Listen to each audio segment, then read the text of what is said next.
আল কোরআনের প্রথম কথা পড়ো, আল হাদিসে নবীর আদেশ গড়ো।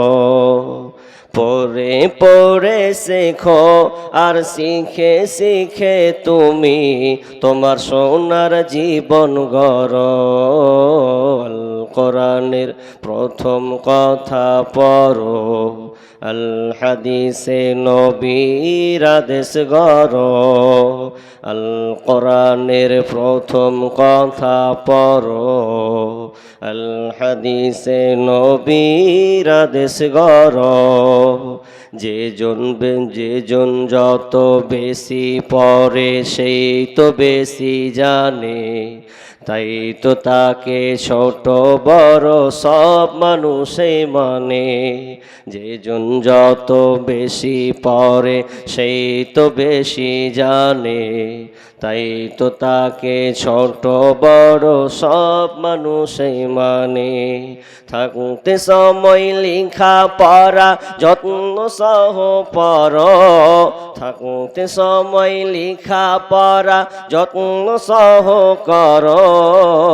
আল কোরআনের প্রথম কথা পড়ো, আল হাদিসে নবীর আদেশ গড়ো। কোরআন পাকে আল্লাহ তাআলা কি বলেছেন জানো? বলছে নবী জানার জন্য ত্যাগ স্বীকার করো। কোরআন পাকে আল্লাহ তাআলা কি বলেছেন জানো? বলছে নবী জানার জন্য ত্যাগ স্বীকার করো। থাকতে সময় লেখা পড়া যত্ন সহ পড়ো, থাকতে সময় লেখা পড়া যত্ন সহ পড়ো। আল কোরআনের প্রথম কথা পড়ো, আল হাদিসে নবীর আদেশ গড়ো। আল কোরআনের প্রথম কথা পড়ো, আল হাদিসে নবীর আদেশ গড়ো। উপস্থিত সম্মানীয় সুযোগ্য আজকের এই দিনী সভার স্বনামধন্য সভাপতি, মঞ্চে উপবিষ্ট ওলামায়ে কেরামগণ এবং এই জলসার সম্মানীয় অতিথিবৃন্দ, আমার সম্মুখে বসে থাকা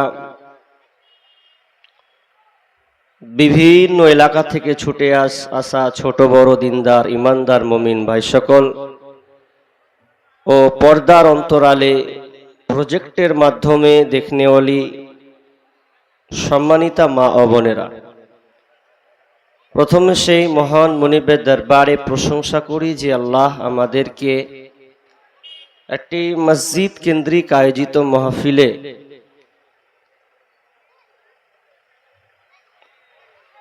বিভিন্ন আলোচকের মুখ দিয়ে কোরআন ও হাদিসের আলোচনা বলা এবং আপনাদের শোনা যে একটা সুযোগ আল্লাহ মহামূল্যবান সময় আমাদের দিয়েছেন, সেই সময়কে আমরা কাজে লাগতে পেরে আল্লাহ শুকরিয়া আদায় করি, বলি আলহামদুলিল্লাহ। অতঃপর শান্তি বর্ষিত হোক সকল নবীদের উপর, বিশেষ করে আমাদের শেষ নবী জনাবে মুহাম্মদুর রাসূলুল্লাহ, আমরা সকলে বলি সাল্লাল্লাহু আলাইহি ওয়াসাল্লাম। সম্মানিত উপস্থিতি, আমি আলোচনা করব ইনশাআল্লাহ, তবে পরিবেশটা আগে সুন্দর করতে হয়।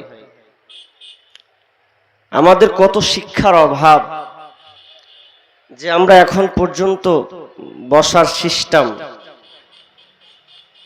যেমন আপনি নামাজে যখন দাঁড়ান, তো নামাজে দাঁড়াতে গেলে আপনি দেখেন যে প্রথম কাতার অথবা দ্বিতীয় কাতার, যেই কাতারে আপনি সামিল হন না কেন, যদি দেখেন যে ডান দিকে ঝুঁকি, তাহলে আপনি নিজের ব্রেনে বলেন যে না, ডান দিকে হলে আমাকে বাম দিকে যেতে হবে, তাহলে একটা লাইনের সৌন্দর্য কাতার ঠিক থাকবে। তো বসাটাও আপনাকে ব্রেনে কুলাতে হবে যে আমি যে বসছি, তো বসা বক্তা কোন জায়গাতে আছে আর আমাকে কি হিসাবে বসা উচিত, লোক কোন দিকে বসে আছে। হয়তো আপনি নিচে আছেন বিধায় বুঝতে পারছেন না, তবে যে আলোচক যে আলোচনা করে ও পরিস্থিতি যদি ভালো না থাকে তাহলে ও বক্তার কথা মানাই না। মানে আমার সামনাসামনি কিছু আছেন, বাপটি চলে গেছেন আমার বাম দিকে। ওই জন্য সব জায়গায় বলি যে আপনাকে আল্লাহ মোচ দিয়েছে, গোপ যার মোচ আছে, আমি ধরেন এই মনে বসে আছি, এখন আপনার মোচকে আমি যদি ডান দিকে কাটি আর বাম দিকে রাখি, ভালো লাগবে? আচ্ছা বলেন, ভালো লাগবে? আপনারা শিক্ষিত সুধী মণ্ডলী, ভালো লাগবে না তো? একদিকে গোপ মোচ যদি ছাড়ি আর একদিকে ছেঁচেলি, ভালো লাগবে জি ভাই? লাগবে না তো। এটা খ্যাপামু হলো। তা আপনারা বসেছেন একদিকে চলে গেছেন, মানে নেমে নেমে ওইদিকে বসে গেছেন। আমি চাচ্ছিলাম কিছু লোক যদি একটু এদিকে আসতেন তাহলে পরিবেশটা খুব সুন্দর হতো। জি, মানে কিছু লোকগুলো যদি আল্লাহর হস্তে উঠে গিয়ে আমার এইদিকে চলে আসেন তাহলে আমার মনে হয় পরিবেশটা খুব সুন্দর হয়। দেখেন, আমার একটা অনুরোধ আপনি রাখেন, তাহলে বুঝবো যে আপনারা শোনার জন্য, জি, জীবনে বাস্তবায়নের জন্য আপনারা বসেছেন। আমি কিছু লোক, সবাইকে নয়, যারা শেষে আছেন তাদের কপাল বেশি ভালো। আপনি ওখানে বসলেন তাহলে এটা রেকর্ড হলো, আবার ওখানে বসবেন ওটা রেকর্ড হবে। বিচারের ময়দানে আপনি দুটোই দেখতে পাবেন যে হ্যাঁ আজকে জালসাতে দু জায়গায় বসেছিল, দেখতে পেলাম। জি, তো কিছু লোককে বলবো এদিকে কাটুন, সামনে বসুন। আপনাদের লিখিত বিষয়, যে বিষয়ের উপরে আমাকে বেঁধে দেওয়া হয়েছে, সেই বিষয়ের উপরেই ইনশাআল্লাহুল আজিজ আমি আলোচনা করব। জি, অনেক কিছু পাবেন, তবে পরিবেশের অনুকূলে অনেক বিষয় সাথ দেয় না। এক একটা জায়গাতে এরকম হয়ে যায়, আমার অভিজ্ঞতা বলছি। জানি না বিষয় খুব হার্ড মজবুত বিষয়, এর চাইতে শক্তিশালী বিষয় আছে বলে আমার পৃথিবীতে জানা নাই। এত মজবুত হার্ড একটা বিষয়, জি, যেই বিষয়টার জন্য আজকে আমাদের মারামারি, হানাহানি, দাঙ্গা ফাসাদ, অশান্তি বিরাজ করছে, কারণ শিক্ষা লোপ পেয়েছে। একটা জিনিস আপনাকে কিছু কথা না বললে নয়, আজকে শিক্ষাকে নিয়ে আপনি একটা জিনিস উপলব্ধি করুন, শিক্ষা তো অনেক ধরনের আছে, ঠিক না? শিক্ষা অনেক ধরনের আছে। আজকে শিক্ষার প্রচার প্রসার, পাবলিসিটি, আপনি দেখবেন যখন রাস্তা দিয়ে আপনি যাবেন, তো রাস্তা দিয়ে যেতে যেতে আপনি সাইডে পোস্টার মারা দেখেন না? দেখেন না? থাকে না? দেওয়ালে দেওয়ালে পোস্টার মারা থাকে। জি, হ্যান্ডবিল মেরে দেয়, আসো আমার এখানে এই অমুক থেকে নিয়ে শিক্ষা দেওয়া হয়, নার্সারি থেকে নিয়ে চতুর্থ বিভাগ পর্যন্ত দেয়। কেউ বলছেন যে না, একদম পঞ্চম থেকে নিয়ে দ্বাদশ পর্যন্ত, একাদশ পর্যন্ত ভালো শিক্ষা দেওয়া হয়। তাহলে এক একজন এডুকেশন শিক্ষা নিয়ে প্রচার পাবলিসিটি করে, মাইকে এলান করে, তোমার ছেলেকে যদি ভালো শিক্ষার ভালো মানুষ বানাতে চাও, যদি ভালো শিক্ষার বিকাশ ঘটাতে চাও, তাহলে আমার এই এডুকেশন, আমার এই প্রতিষ্ঠানে দাও। হয় কি হয় না? জি, আর একটা আপনাকে বলি, আজকে শিক্ষার প্রচার প্রসার কমেনি, বাড়ছে। আপনি দেখুন দুনিয়ার শিক্ষার প্রচার প্রসার বাড়ছে না কমছে ভাই? বাড়ছে। আপনি এলাকাতে, আপনার গ্রামে কেমন প্রতিষ্ঠান আছে জানি না, আমাদের এক একটা এলাকাতে, একটা পাড়াতে 2-4টা করে একাডেমি আছেই, প্রতিষ্ঠান, একাডেমি, মিশন। জি, এগুলোর কোনো অভাব নাই। শিক্ষা তো সবাই দিচ্ছে যে আমি আপনার ছেলেকে শিক্ষায় মানে গড়ে তুলবো। জি, কিন্তু প্রকৃত শিক্ষা কোনটা? প্রকৃত শিক্ষা কি, এটা আপনাকে আমাকে আগে ভালো নিখুঁত আগে আপনাকে জানতে হবে। কোন শিক্ষার কথা বলা হয়েছে? জি, দ্বীনি শিক্ষার গুরুত্ব।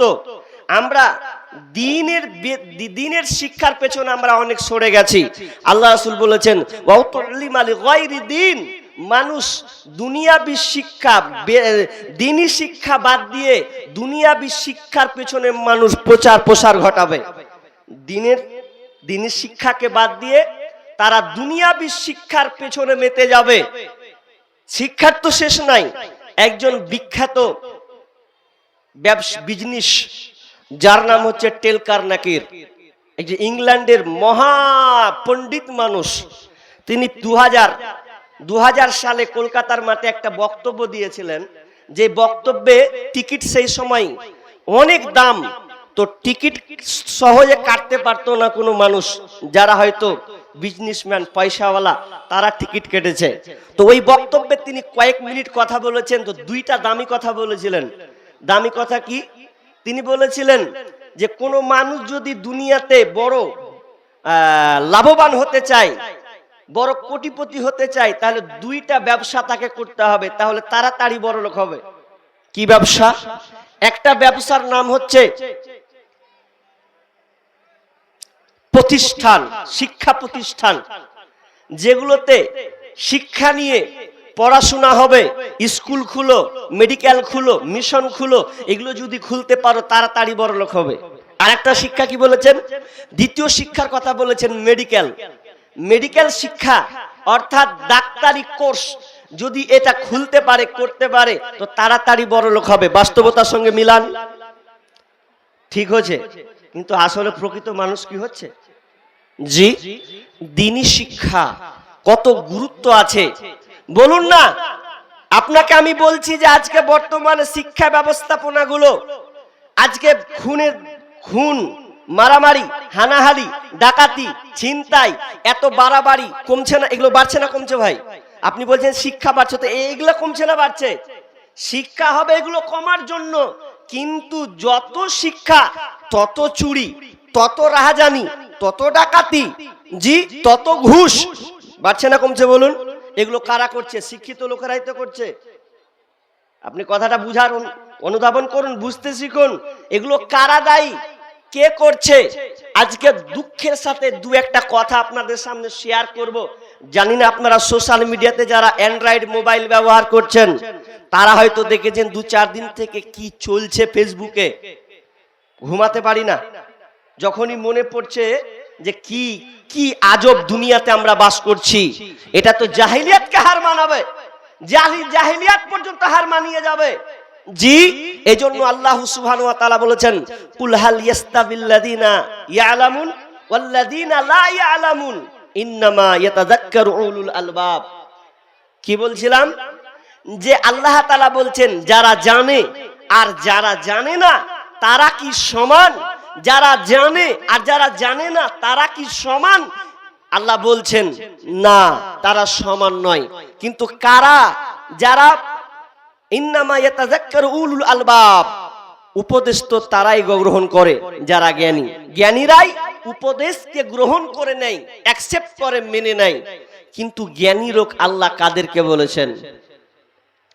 আজকে আমরা দুনিয়াতে যার নীতি নৈতিকতা নিয়ে আমরা গর্ব করছি, যাদেরকে আমরা বলছি তারা বড় বড় লেভেলের মানুষ, নেতা, যারা দেশের আইডল, যাদেরকে আমরা আখ্যায়িত দিচ্ছি বিজ্ঞানী, রাইটার, লেখক, যাদের বড় বড় নামে লিস্টে নাম আছে, অথচ একটা হঠাৎ করে কোথা থেকে যে এটা খবর পৌঁছে গেল, একটা বড়, সবচাইতে বড় একটা ফিতনা, বড় সব আশ্চর্য একটা বিষয় এসে দাঁড়িয়েছে, সোশ্যাল মিডিয়াতে বহিঃপ্রকাশ হয়েছে, যেটার নাম হচ্ছে অ্যাপস্টাইন। নাম শুনেছেন?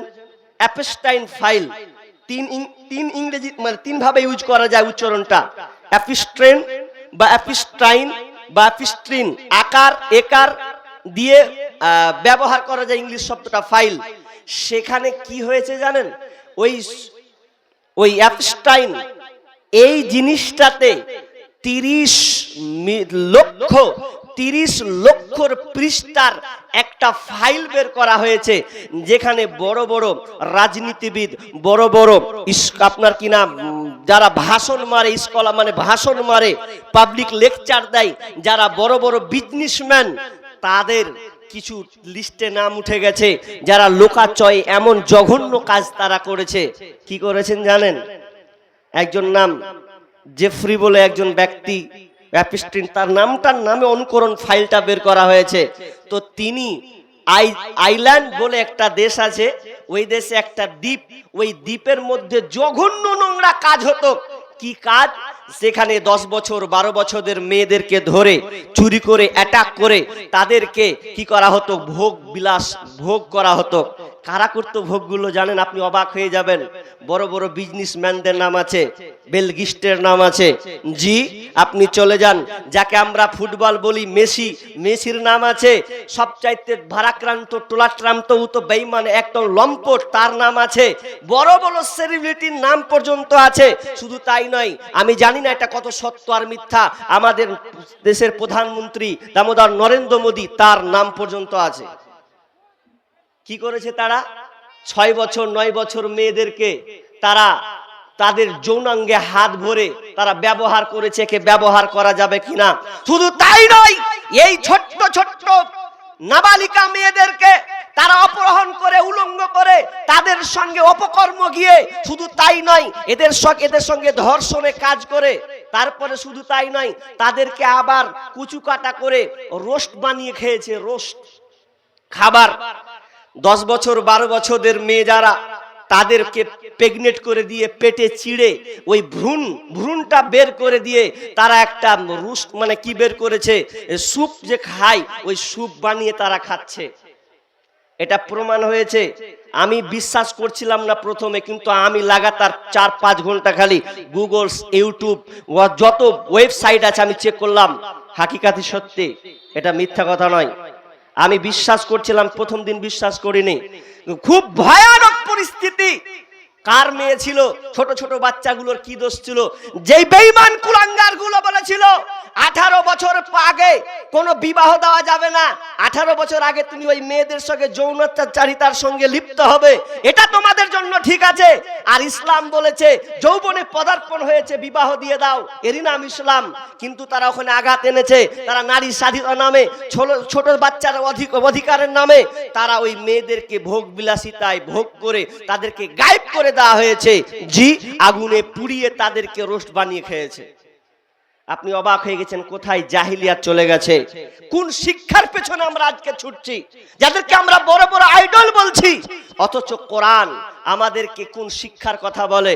জি, কোরআন আমাকে কি শিক্ষা দেয়? আমি একটা একটা করে বলবো, আমি সময় বেশি নিব না।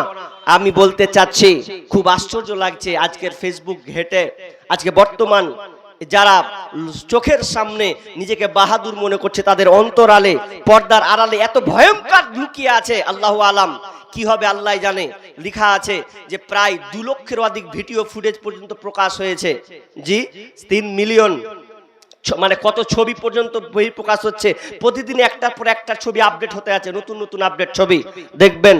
আপনি সহ্য করতে পারবেন? আপনার মেয়েকে যদি কেউ খায়, আপনি সহ্য করতে পারবেন? আপনার মেয়েকে যদি ধর্ষণ করে, সহ্য করতে পারবেন? কাদের মেয়ে ছিল? বড় বড় কোথাকার মেয়েদেরকে এনে ওই আইল্যান্ডের দ্বীপে কোনো মেয়ে পালাবার পথ ছিল না। কারণ আইল্যান্ডে যে দ্বীপটা আছে, ওই দ্বীপটা চারিদিকে সমুদ্রের মাঝখানে ওই দ্বীপটা আছে, পালাবার কোনো রাস্তা নাই। আর ওখানে বড় বড় সেলিব্রিটিরা যায় আর আনন্দ ফুর্তি করে আবার বেরিয়ে চলে আসে। যে এই জন্য আল্লাহ তাআলা ওই শিক্ষার কথা বলেনি। মেয়েরা এদিকে আছে, ওদিকে যায় না। ও মা বোন, আপনাদেরকে বলছি, জি আপনি আমাদের মা বোন, আপনাদের অনুরোধ করছি, আপনারা হয়তো এই দিকে বসেছেন কিংবা রাস্তা আপনারা ঘিরে ধরেছেন, তো রাস্তাটাকে ব্লক নয়, ভেতরে অনেক জায়গা ফাঁকা আছে, আপনারা যান, ভেতরে গিয়ে অনেক জায়গা ফাঁকা আছে। এবং আপনাদের জন্য জি লাইভ কাস্ট আপনারা দেখতে পাচ্ছেন, সরাসরি পর্দা আপনাদের দেওয়া হয়েছে, বিধায় ওইদিকে নজর দেন আর ওই রাস্তাটাকে ক্লিয়ার করুন। জি চলুন। শিক্ষা কত দামি, শিক্ষা ছাড়া আমরা কেউ বাঁচতে পারবো না। আপনি যদি অন্ধকারকে যদি আলোকিত করতে চান, যে আমি অন্ধকারকে আলোকিত করব, তাহলে আপনি অন্ধকারে ঘুরে যদি বলেন যে অন্ধকার হটে না কেনা, কি করে হটাবো? এখন যদি আপনি এখন বড় লাঠি পয়না নিয়ে যদি অন্ধকারকে বলেন সর সর, আচ্ছা বলেন সরবে? জীবনেও দূর হবে না। কি করতে হবে? ওকে আলো দিয়ে দেন, অন্ধকার থাকবে, আলোকিত হয়ে যাবে। তবে সমাজ দুর্নীতিতে ভরা, সমাজ অন্যায়ে ভরা, আপনি সমাজকে আপনি দূষণ মুক্ত কিভাবে করবেন, তাহলে আপনাকে শিক্ষা দিতে হবে। শিক্ষা দিলেই এই অন্যায় দূর হয়ে যাবে, জাহিলিয়াত দূর হয়ে যাবে। শিক্ষা খুব ইম্পর্টেন্ট জিনিস। এই শিক্ষার কথা সর্বপ্রথম আল্লাহ আমাদেরকে শিখিয়েছেন আলামে আরওয়াতে। আল্লাহ সুবহানাহু ওয়া তাআলা আমাদের ক্লাস নিয়েছেন, যিনি আমাদের শিক্ষক আল্লাহ আমাদের ক্লাস নিয়েছিলেন। তিনি প্রত্যেক সামনে আলামে আরওয়ার সামনে রুহুদেরকে একত্রিত করে বলেছিলেন, আলাস্তু বিরাব্বিকুম, আমি কি তোমাদের রব নই, আমি কি তোমাদের প্রভু নই? আমরা একসঙ্গে ছাত্ররা বলেছিলাম ক্বালু বালা, হ্যাঁ আপনি আমাদের জি রব, আপনি আমাদের পালন কর্তা। শুধু তাই নয়, শিক্ষা কত দামি জিনিস, আমি একটা একটা করে বলবো, সময় নিতে হবে। কি যে আল্লাহ তাআলা যখন আদম আলাইহিস সালামকে যখন প্রেরণ করলেন, নিজের হাতে বানালেন, তখন আদম আলাইহিস সালামকে শিক্ষা দিলেন কি বিসমিল্লাহির রহমানির রহিম وعلم آدم الأسماء كلها ثم عرضهم على الملائكة فقال أنبئوني بأسماء هؤلاء إن كنتم صادقين। সূরা বাকারার 31 নম্বর আয়াত। আল্লাহ রাব্বুল আলামিন যখন আদম আলাইহিস সালামকে বানালেন, তৈরি করলেন, তখন আদম আলাইহিস সালামকে আল্লাহ সুবহানাহু ওয়া তাআলা তিনি শিক্ষা দিলেন, সমস্ত জিনিসের নাম শিক্ষা দিলেন। ওয়া আল্লামা আদামাল আসমাআ কুল্লাহা সুম্মা আরাদাহুম আলাল মালাইকা, যখন আদম আলাইহিস সালামকে শিক্ষা দিলেন এবং ফেরেশতাদের সামনে উপস্থাপন করলেন, ফেরেশতাদের সামনে বললেন ওয়া আল্লামা আদামাল আসমাআ কুল্লাহা সুম্মা আরাদাহুম আলাল মালাইকা ফাকালা আনবিউনি বিআসমাই হাউলাই ইন কুনতুম সাদিকিন। এবং আল্লাহ তাআলা ওই ফেরেশতাদেরকে বললেন, যদি তোমরা সত্যবাদী হও তাহলে তোমরা এই জিনিসের নামগুলো বলে দাও। ফেরেশতারা বলেছিলেন ক্বালু সুবহানাকা লা ইলমা লানা ইল্লা মা আল্লামতানা ইন্নাকা আনতাল আলিমুল হাকীম। তারা বলেছিলেন আল্লাহকে, আল্লাহ আপনি হলেন আমাদের মহান পবিত্র মহান, আপনি আমাদের মহান পবিত্র পবিত্র মহান, এবং আপনি আমাদেরকে যেটা শিখিয়েছেন এর বাইরে আমাদের কোনো জ্ঞান নাই। অতএব আপনি মহাজ্ঞানী, মহাবিজ্ঞানী, মহাপ্রজ্ঞাময়, আমাদের জ্ঞান নাই। আপনি আমাদের যতটুকুই শিক্ষা দিয়েছেন অতটুকুই জানি। তখন আল্লাহ তাআলা আদমকে বলেন, আদম বলো এই জিনিসগুলোর নামগুলো কি? আদম রে বলো এটা কি? তো বলছে আল্লাহ এটা আলো, এটা কি? এটা পটল, এটা কি? এটা কলম, এটা কি? তো এটা হলো বিল্ডিং বাড়ি। তো সমস্ত জিনিসের নাম একটা একটা একটা করে যেন শিক্ষা দিলেন এবং তিনি সমস্ত কিছু শিক্ষা দিলেন। এবং শেষের বেলায় আল্লাহ সুবহানাহু ওয়া তাআলা ফেরেশতাদেরকে বলে দিলেন, ফেরেশতা তোমরা যা প্রকাশ করো এবং গোপন রাখো সব আমার জ্ঞান আমার কাছে আছে, এখানে লুকাবার কোনো কিছু নাই। তোমরা গর্ব কর, তোমরা প্রতিবাদ করেছিলেন, তোমরা আমাকে বলেছিলে বানাতে হবে না মানুষ, মানুষ যদি বানাও এরা ফিতনা ফাসাদ করবে, রক্তপাত ঘটাবে, আমরাই তো যথেষ্ট আছি। কিন্তু না, তোমরা দেখো আমি তোমাদের সামনে আদমকে বানালাম, আদমকে সমস্ত জিনিসের নাম শিক্ষা দিয়েছি, ও একটা একটা করে টপ টপ টপ টপ করে বলেছে, আর তোমাদেরকে বলেছি তোমরা বলতে পারলে না। তার মানে শিক্ষা, শিক্ষা এমন একটা দামি জিনিস। আপনার চোখের সামনে যদি কোনো শিক্ষক, কোনো ছাত্র বা কোনো শিক্ষাবিদ যদি আপনার সামনে আসে, তাহলে ও আপনি ওর কাছে হার মেনে যাবেন। কারণ একটা যার বিদ্যা আছে, ইলম আছে, তাহলে ওর একটা লাইন পর্যায়ে ও একটা বিশাল একটা তার দাম আছে। শিক্ষা খুব দামি বিষয়। আল্লাহ আদমকে প্রথমে শিক্ষা দিলেন, একটা হলো। দ্বিতীয় ধাপ, আল্লাহ রাসূল যখন তিনি নবুয়াতি পাননি, নবুয়াতি পাননি, তো নবুয়াতি যখন পাননি তো সেটা ছিল জাহিলিয়াতের যুগ। আপনি জাহিলিয়াতের পৃষ্ঠাগুলো পড়বেন, অবাক হবেন। কারণ ভাই বোনে যেটা সম্পর্ক ভালো নেই, জি দাদার সঙ্গে ভাইয়ের সঙ্গে সম্পর্ক রাখতে হবে এরকম নাই, গোত্রতে মারপিট, কত ঝামেলা, এগুলো বিশাল ইতিহাস আছে, আমি ওইদিকে যাব না। তো আল্লাহ রসুল পেরেশানে পড়ে গেলেন যে এই মানুষগুলো কখন বুঝবে, কি দিয়ে বুঝায়। তো আল্লাহ রসুল, যদিও আমি আল্লাহ রসুল বলছি তিনি নবুয়ত পাননি, তিনি একটা সংগঠন করেছিলেন যার নাম হচ্ছে হিলফুল ফুজুল সংগঠন। যেই সংগঠনটাই মোটামুটি 15-20-25 বছর, মতান্তরে টোটাল 20 বছর সংগঠনটা করেছিলেন। তো সংগঠন করে কোনো ফায়দা হয়নি।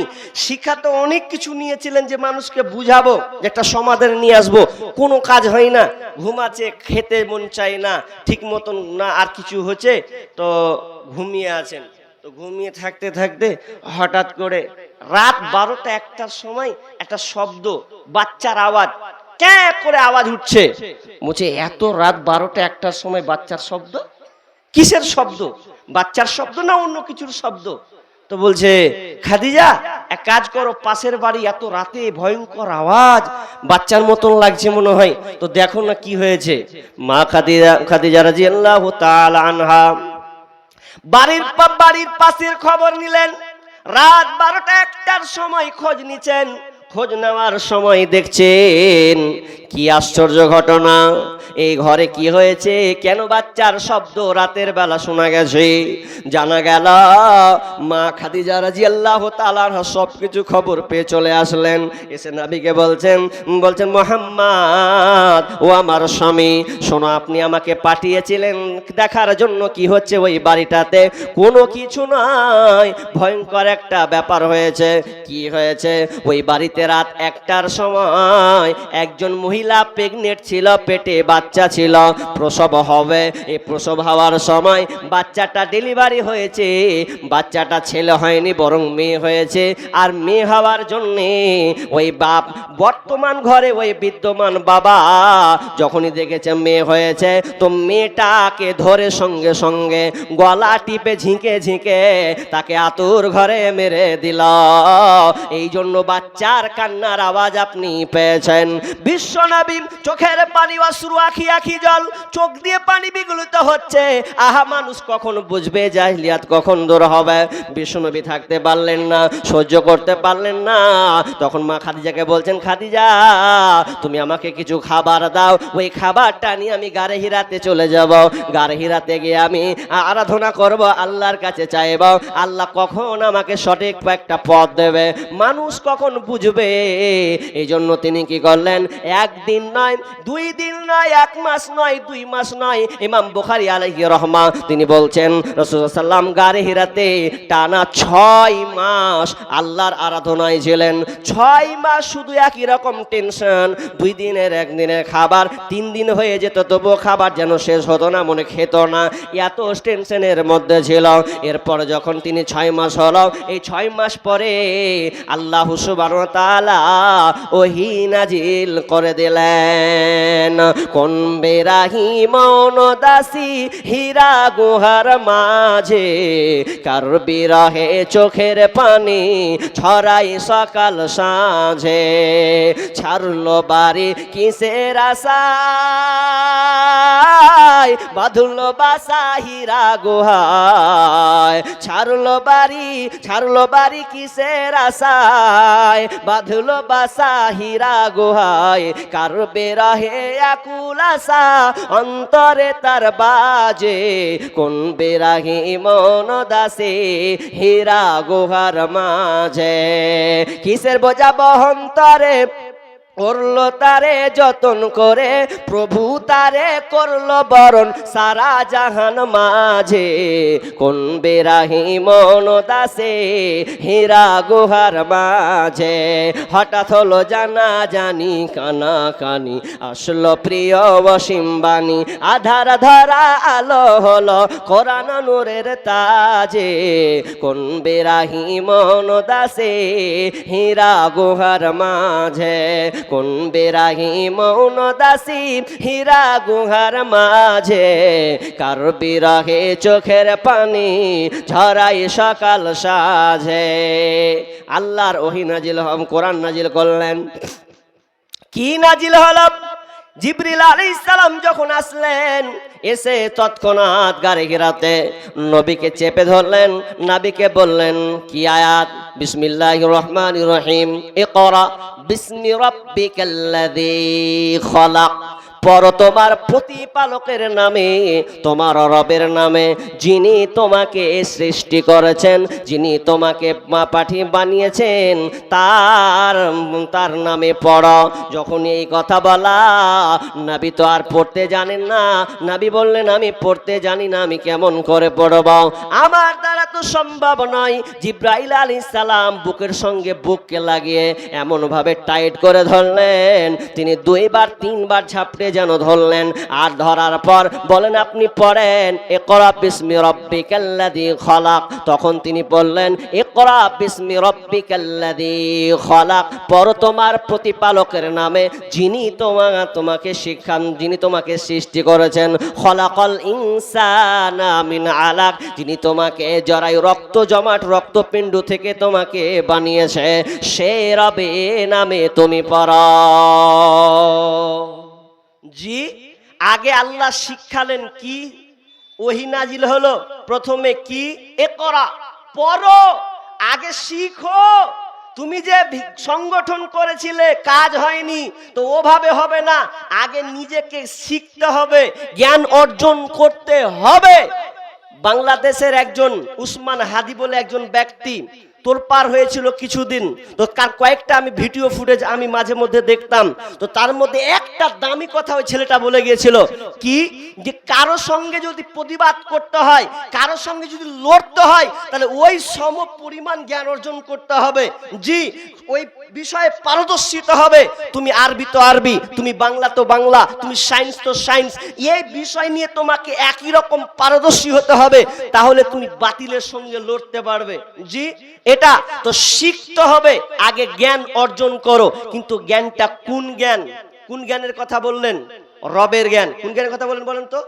রবের জ্ঞান, আল্লাহর জ্ঞান প্রদত্ত ওহী, যেটা যিনি আমাদের শিখিয়েছেন, ওই জ্ঞানটা আগে আমাদেরকে শিখতে হবে। এখানে দুনিয়াবির কথা বলেনি, আইনস্টাইনের কথা এখানে বলা হয়নি, জওহরলাল নেহরুর কথা বলেনি, করমচাঁদ কথা বলা হয়নি, যারা বড় বড় নাস্তিক ছিল তাদের শিক্ষার কথা বলা হয়নি। এখানে শিক্ষার কথা বলা হয়েছে যিনি তোমাকে সৃষ্টি করেছেন।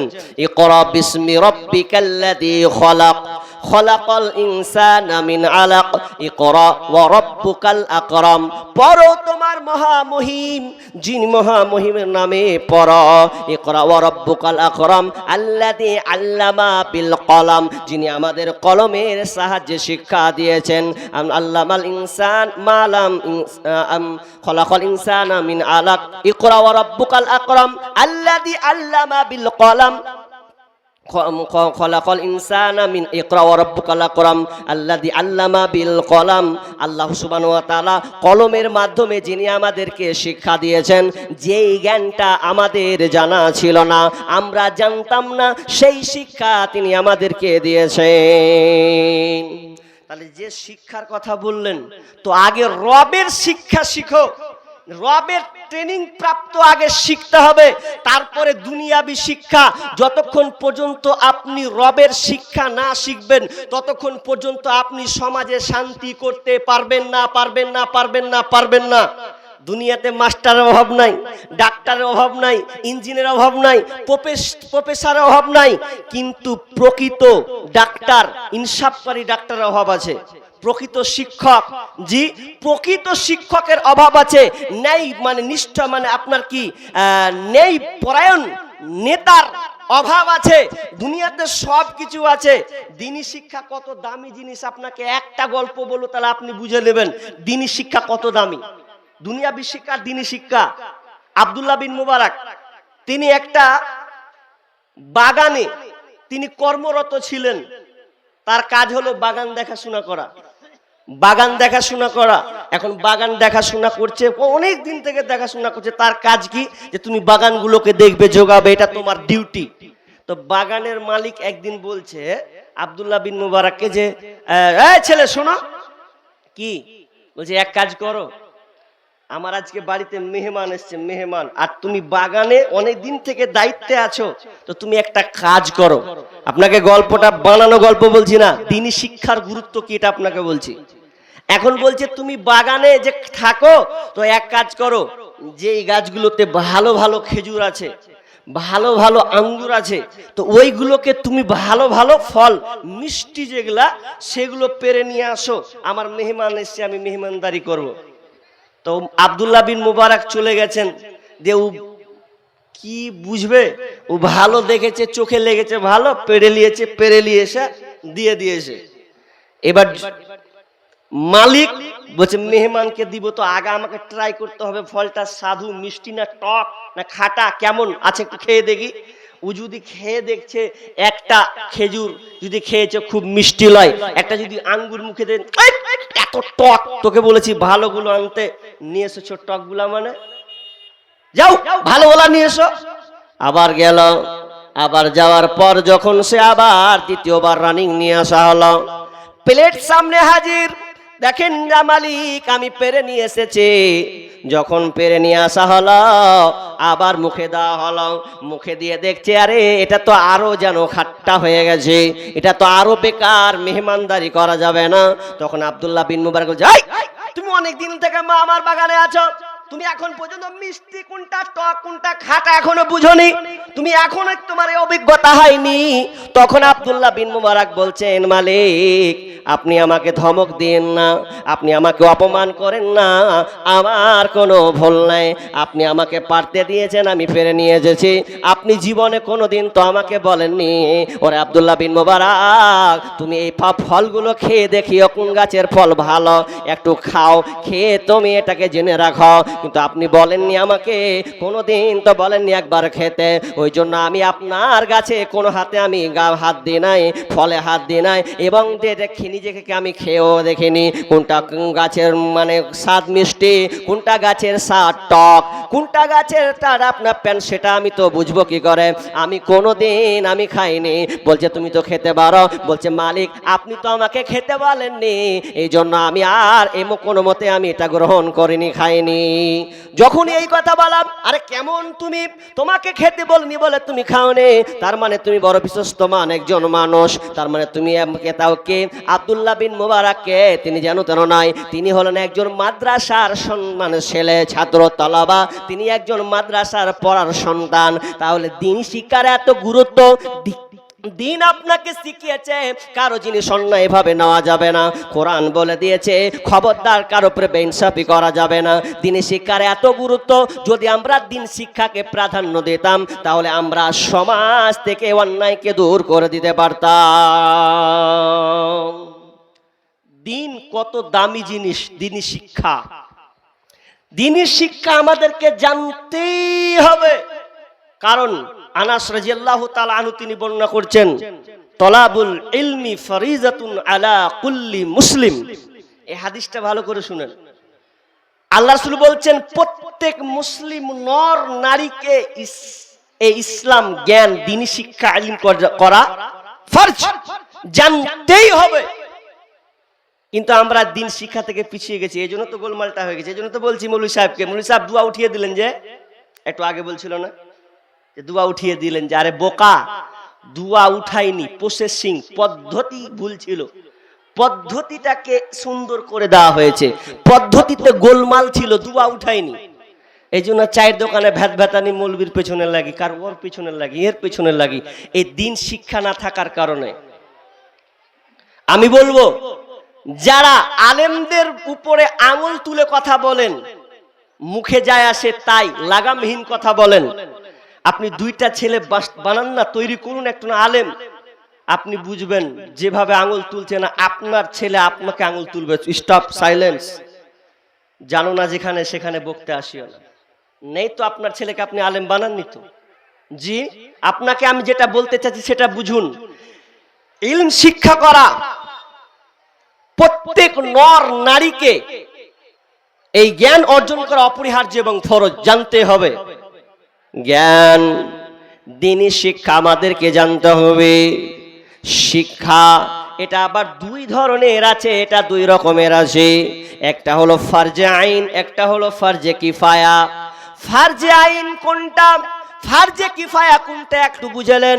ফারজে আইন বলা হয় আপনি জোহরের নামাজ পড়বেন, আল্লাহু আকবার, জোহরের নামাজ পড়ে আপনি যে হাত বেঁধেছেন, বুকে হাত বেঁধেছেন, আপনি নিয়াত বানা দুয়ায় সানা বলে যেটা আপনি পড়তে হবে, আপনাকে অন্য কেউ পড়ে দেবে না। এরপরে সূরা ফাতিহা জানতে হবে, এরপরে অন্য কোন একটা সূরাকে আপনাকে যোগ করতে হবে। আপনি রুকুতে কি বলবেন, সেজদাতে কি বলবেন, তাসাহুদে বসে আপনি কি বলবেন, এগুলো আপনাকে জানতে হবে। এটা হচ্ছে ফারজে আইন, অপরিহার্য, জানাই লাগবে, কোনো মাধ্যম চলবে না। আলেম আপনাকে বলে দিবে তুই চালা, আমি বলছি চলবে না। এটা ফারজে আইন, আপনাকে জানতে হবে। নামাজ 5 ওয়াক্ত ফরজ সালাত, কিভাবে আপনি দাঁড়াবেন, কিভাবে আপনি রাফাদাইন করবেন, কিভাবে আপনি রুকু সেজদা করবেন, এগুলো আপনাকে জানতে হবে। দোয়া মুখস্থ করাই লাগবে। আর আপনি যদি এমনি দেখানি শুরু করে দেন, তাহলে এই সিয়াম, এই আপনার সালাত পরে কোনো লাভ হবে না। ফারজে আইন হলো আপনাকে জানতেই হবে, জানা লাগবে। ফারজে কিফায়া কাকে বলা হয়? ধরলেন আপনার খালু মারা গেছে, আপনার খালু মারা গেলাম, আপনি বাইরে আছেন, খবর পেয়েছেন খালু মারা গিয়েছে, ইন্না লিল্লাহি ওয়া ইন্না ইলাইহি রাজিউন। এখন আপনাকে আসা কি অপরিহার্য? আপনাকে কি আসতে হবে? না না, আপনি ফোনে আব্বা আসতে পাবো না, আপনি যান তাহলে হয়ে যাবে। আপনার গ্রামে একজন মরেছে, মিনিমাম 10, 20, 50 জন হাজির দিয়েছে, গোটা গ্রামকে আসতে হবে না। ওই 50, 20 জন যদি সে দাফন কাফন করে দেয়, তো গ্রামের লোক যারা আসতে পারেনি তারা সব নেকিটা পেয়ে যাবে। এটা হলো ফারজে কিফায়া। সবাইকেই যেতে হবে এমন কথা নয়, কিন্তু ফারজে আইন হলো যেটা আপনাকে নামাজ পড়তেই হবে, এবং নামাজের বিধিবিধান নিয়ম কানুন আপনাকে জানতে হবে, জানা লাগবে। ফারজে আইন, ফারজে কিফায়া। ফারজে আইন, আপনি ব্যবসা করবেন, তো ব্যবসা করতে গিয়ে ব্যবসাতে আপনি কিভাবে হালাল পন্থা অবলম্বন করবেন, হারাম থেকে আপনি কিভাবে বাঁচবেন, এই শিক্ষা আপনাকে জানতে হবে। এটা আপনার উপরে ফরজ, নাহলে আপনার ব্যবসা বরবাদ হয়ে যাবে, বরবাদ হয়ে যাবে।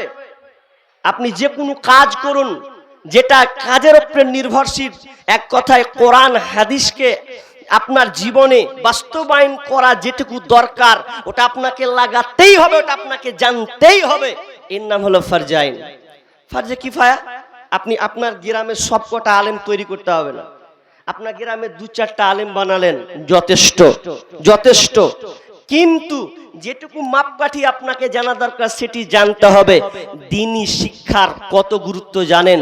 আনাস রাদিয়াল্লাহু তাআলা বলছেন যে যারা যখন দিন ইলম অন্বেষণ করে, দিনের পথে যারা বের হয়, দিন মানে জ্ঞানের অন্বেষণে যারা বাড়ি থেকে বের হয়ে যায়, অতক্ষণ পর্যন্ত তারা দিনের মধ্যেই থাকে, যতক্ষণ না তারা বাড়ি ব্যাক না আসে। জি, বাড়ি ব্যাক না আসে ততক্ষণ পর্যন্ত তারা আল্লাহর পথেই থাকে। এবার আপনি বলুন, কোন শিক্ষাতে দিলে আল্লাহ তার সঙ্গে সে আল্লাহর পথে থাকে? রহমতের ফেরেশতা তার জন্য পায়ের তলায় মানে পর বিছায়। জি, কোন শিক্ষা? ওই যে 10 খান বই দিয়ে দিয়েছেন আপনার ছেলের পিছনে, একদম পোল্ট্রি মুরগির মতন, যা ভ্যানে উঠার আই, ওই শিক্ষাই কি আল্লাহ তাআলার ফেরেশতা তার পায়ের নিচে পর বিছায়? ওই শিক্ষার কথা বলা হয়েছে? জি না, দ্বীনি শিক্ষা, আল্লাহ প্রদত্ত জ্ঞান, এই জ্ঞানটা আপনাকে অন্বেষণ যদি কেউ করে, তাহলে সেই এই মানে অফারটা তার জন্য রয়েছে, তাছাড়া নয়। শুধু তাই নয়, দ্বীনি শিক্ষার, এই কোরআন শিক্ষার কত গুরুত্ব। আল্লাহ বলছেন খায়রুকুম মান তাআল্লামাল কোরআনা ওয়া আল্লামাহু। জি, আল্লাহ রাসূল বলছেন কোন ব্যক্তি উত্তম? সবচাইতে উত্তম কোন লোকটা? যে লোকটা কোরআন শিখে এবং অপরকে কোরআন শিক্ষা দেয়, অপরকে কোরআন শিক্ষা দান করে। জি, নিজেও শিখলো, অপরকে শিখালো, এটা হচ্ছে প্রকৃত শিক্ষা। দুনিয়াবি শিক্ষাকে আমি নাকচ করিনি, তবে আপনাকে প্রথম দ্বীনি শিক্ষা দিতে হবে। কারণ আল্লাহ বলছেন মা নাহলা ওয়ালিদুন ওয়ালাদান মিন নাহলিন ফাআফদালা মিন আদাবিন হাসান। তিরমিজির হাদিস। আল্লাহ বলছেন তোমার সন্তানকে যত জিনিসের শিক্ষা দাও না কেন, তোমার সন্তানকে তুমি যা দাও না কেন, সর্বোত্তম শিক্ষা হচ্ছে সুশিক্ষা। তাকে তোমার সন্তানকে আগে তুমি সুশিক্ষা দাও, অর্থাৎ এর অর্থ হলো তুমি তোমার সন্তানকে দ্বীনি শিক্ষার প্রসার ঘটাও। আমরা কজন ছোট থেকে আমরা কোরআনের শিক্ষা দিয়েছি বলুন? প্রতিষ্ঠান মাদ্রাসা দেখলে তো আমরা নাক ছিটকাই। এটা ফকরি বিদ্যা বলে আমরা অনেকে মানুষ সমালোচনা করি। মাস্টার কোর্স, বাবা, টাই পড়া, আর পায়ের নিচে একদম কি পায়ের নিচে জুতো ঝুমার, ওর প্যান্ট ঝুলছে, টাকনু নিচে ঝুলছে, আর বাম হাতে চা খেছে আর বলছে শিক্ষা তো এটাই শিক্ষা। এ খুব ফকরি শিক্ষা, ঘুরছে দাঁড়িয়ে দাঁড়িয়ে ঘুরছে, ফকরি শিক্ষা। তোমার প্যান্ট খারাপ হয়ে যাবে দ্বীনি শিক্ষার ব্যাপারে তুমি জানো না বলে। জি, দ্বীনি শিক্ষার কত গুরুত্ব, আফসোস আছে। একটা বাংলাদেশের একটা পত্রিকা পড়ছিলাম, মানে একটা খবর, একজন প্রফেসর নাম হচ্ছে আব্দুল আউয়াল, জাহাঙ্গীরনগর বলে একটা সবচাইতে বড় বিশ্ববিদ্যালয়। তো সেই বিশ্ববিদ্যালয় মানে একজন প্রফেসর যার নাম হচ্ছে আব্দুল আউয়াল, তিনটা ছেলে, ভালো করে বুঝবেন, তিনটা ছেলে, একজন মেয়ে আমেরিকান প্রবাসী, একজন লন্ডন, আর আরেকজন কোন দেশে থাকে, তিনটা ছেলে। তো বয়স হয়ে গেছে, পেনশনের টাকা পাচ্ছে। তো তিন ছেলে বাইরে ভিন্ন রাজ্যে তারা থাকছে প্রবাসী হিসাবে। তো বাপকে কেউ দেখতে আসে না, বাপকে কেউ দেখতে আসে না। আফসোস করছে যে আমি ছেলেদেরকে এত লক্ষ লক্ষ টাকা ব্যয় করলাম, একজনকে ইঞ্জিনিয়ার বানালাম, জি, একজনকে লয়ার বানালাম, কিন্তু এরা আমাকে সাথ দিচ্ছে না কেন? আফসোস করছে, কাঁদছে যে আমি কি বানালাম আমার সন্তানকে। দ্বীনি শিক্ষার কত গুরুত্ব আছে আপনি অবাক হয়ে যাবেন। একজন বাংলাদেশের একজন বড় ডাক্তার, বড় মাপের ডাক্তার, আমেরিকান যার কাজেরত, তিনি যখন জানলেন যে আমার আব্বা মারা গিয়েছে, তো আব্বা মারা গিয়েছে, তখন তিনি রিটার্ন যখন বাংলাদেশে ঢুকছেন, তো ঢুকার সময় তিনি যখন বাপের জানাজায় দাঁড়িয়েছে, তো জানাজায় দাঁড়িয়ে ইমাম নামাজ পড়াচ্ছেন, সলাত, আপনার কি নাম, জানাজার সলাত পড়াচ্ছেন, এমন সময় তিনি সামনে আছেন আর টুকুরে টুকুরে কাঁদছে, চোখ দিয়ে পানি ঝরঝর করে ঝরছে। জানাজা যখন সমাপ্ত হলো, বলছেন ভাই কাঁদছেন কেন? আমার কিছুদিন আগে তো, ইমাম বলছে আমার কিছুদিন আগে তো আমার আব্বা মারা গেল, আমার আব্বা মারা গেছে। প্রত্যেক মানুষকেই তো মরতে হবে, আপনার আব্বাও গিয়েছেন, এতে ধৈর্য রাখুন, জি, বুঝাচ্ছেন। এমন সময় ওই একজন ডাক্তার, আমেরিকান ডাক্তার, বাংলাদেশ বাড়ি, তিনি কাঁদছেন আর বলছেন ইমাম সাহেব সবই ঠিক আছে বুঝলাম, কিন্তু আমি কাঁদছি ওই কারণে নয়, আমি কাঁদছি এই কারণে, আমার চোখ দিয়ে পানি ঝরঝর করে ঝরছে এই কারণে, আমার বাপ আমাকে ডাক্তার বানিয়ে গেছে ঠিকই, কিন্তু আমার বাপ যে মারা গিয়েছে, তো আমার বাপের আমি গোসল কিভাবে দিব এখন পর্যন্ত আমি জানলাম না, আমি পারলাম না আমার বাপের গোসলটা দিতে। যেই বাপ আমাকে বাল্য অবস্থায় গোসল করিয়েছে, যেই বাপ আমাকে পরনে কাফন পরিয়েছে, ওই বাপ যখন মারা গেল আমি তার কাফনটাকে কিভাবে দিব, আমি কাপড়টাকে কেমন করে পরাবো, এই জ্ঞান আমার নেই। শুধু তাই নয়, আমি বাপের জানাজা পর্যন্ত আমি পড়তে পারলাম না, পরের আশ্রয় আমাকে নিতে হলো। আমার বাপ কত বড় আমাকে ডাক্তার বানালো, যে ডাক্তার বানানোর কারণে আমার বাপের যে কাজগুলো ছিল আমি করতে পারলাম না। আমি আফসোস, আমি দুনিয়ায় কি শিখলাম। দ্বীনি শিক্ষার কত গুরুত্ব জানেন? হাদিস তো আর কয়েকটা বাকি আছে, আমি বলতে পাবো না, 9:30 বেজে গেল।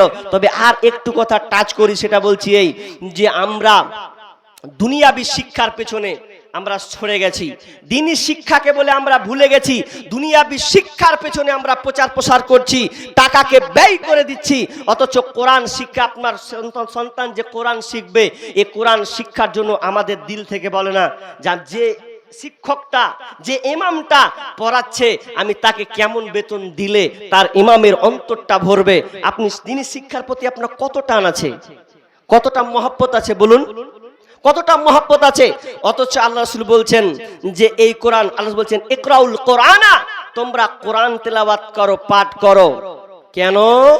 ফাইন্নাহু ইয়াতি ইয়াউমাল কিয়ামাতি সাফিয়াল লিআসহাবি, কারণ এই কোরআন কিয়ামতের ময়দানে তোমার জন্য সুপারিশ করবে।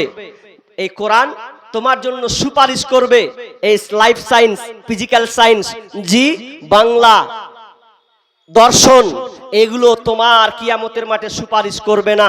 দ্বীনি শিক্ষার এত গুরুত্ব, কোরআন শিক্ষা এত দামি যে আপনি মরে গেলেও এই কোরআন আপনার জন্য সুপারিশ করবে, কবরে আপনার জন্য সুপারিশ করবে, কিয়ামতের ময়দানে আপনার জন্য সুপারিশ করবে, আপনাকে আযাব থেকে বাঁচাবে, রক্ষা করবে। কিন্তু আমরা সেই শিক্ষার পেছনে আমরা এত তাচ্ছিল্য হিসাবে আমরা দেখছি অনেক মানুষ যে আমরা সন্তানদেরকে দ্বীনি শিক্ষা দিতে চাইছি না। আমি তো বলছি না আপনার সন্তানকে আপনি আলেম বানান, কিন্তু দ্বীনি শিক্ষা আপনার সন্তানকে দেন।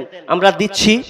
জি, একটা ইমাম যদি নামাজ একটা ছেলেকে পড়ায় যে মৌলভী সাহেব আমার বেটাটাকে একটু সুন্দর করে কোরআনটা পড়িয়ে দিন তো, এখন যদি বলা হয় যে টাকা কতটি নিবে, ছেলেটাকে পড়াবো কতটি লাগবে, এখন ওই ইমামটা যদি একটু বলে দেয় যে হ্যাঁ 500 টাকা দিয়েন, গাল চুলকে বার বলে ওরে বাপরে 500 টাকা, 500 টাকাটা বেশি হয় না মৌলভী সাহেব, 500 টাকাটা বেশি হয় না, তো কত দিবেন, 150 টাকা লিয়েন হয়ে গেল 500 টাকা।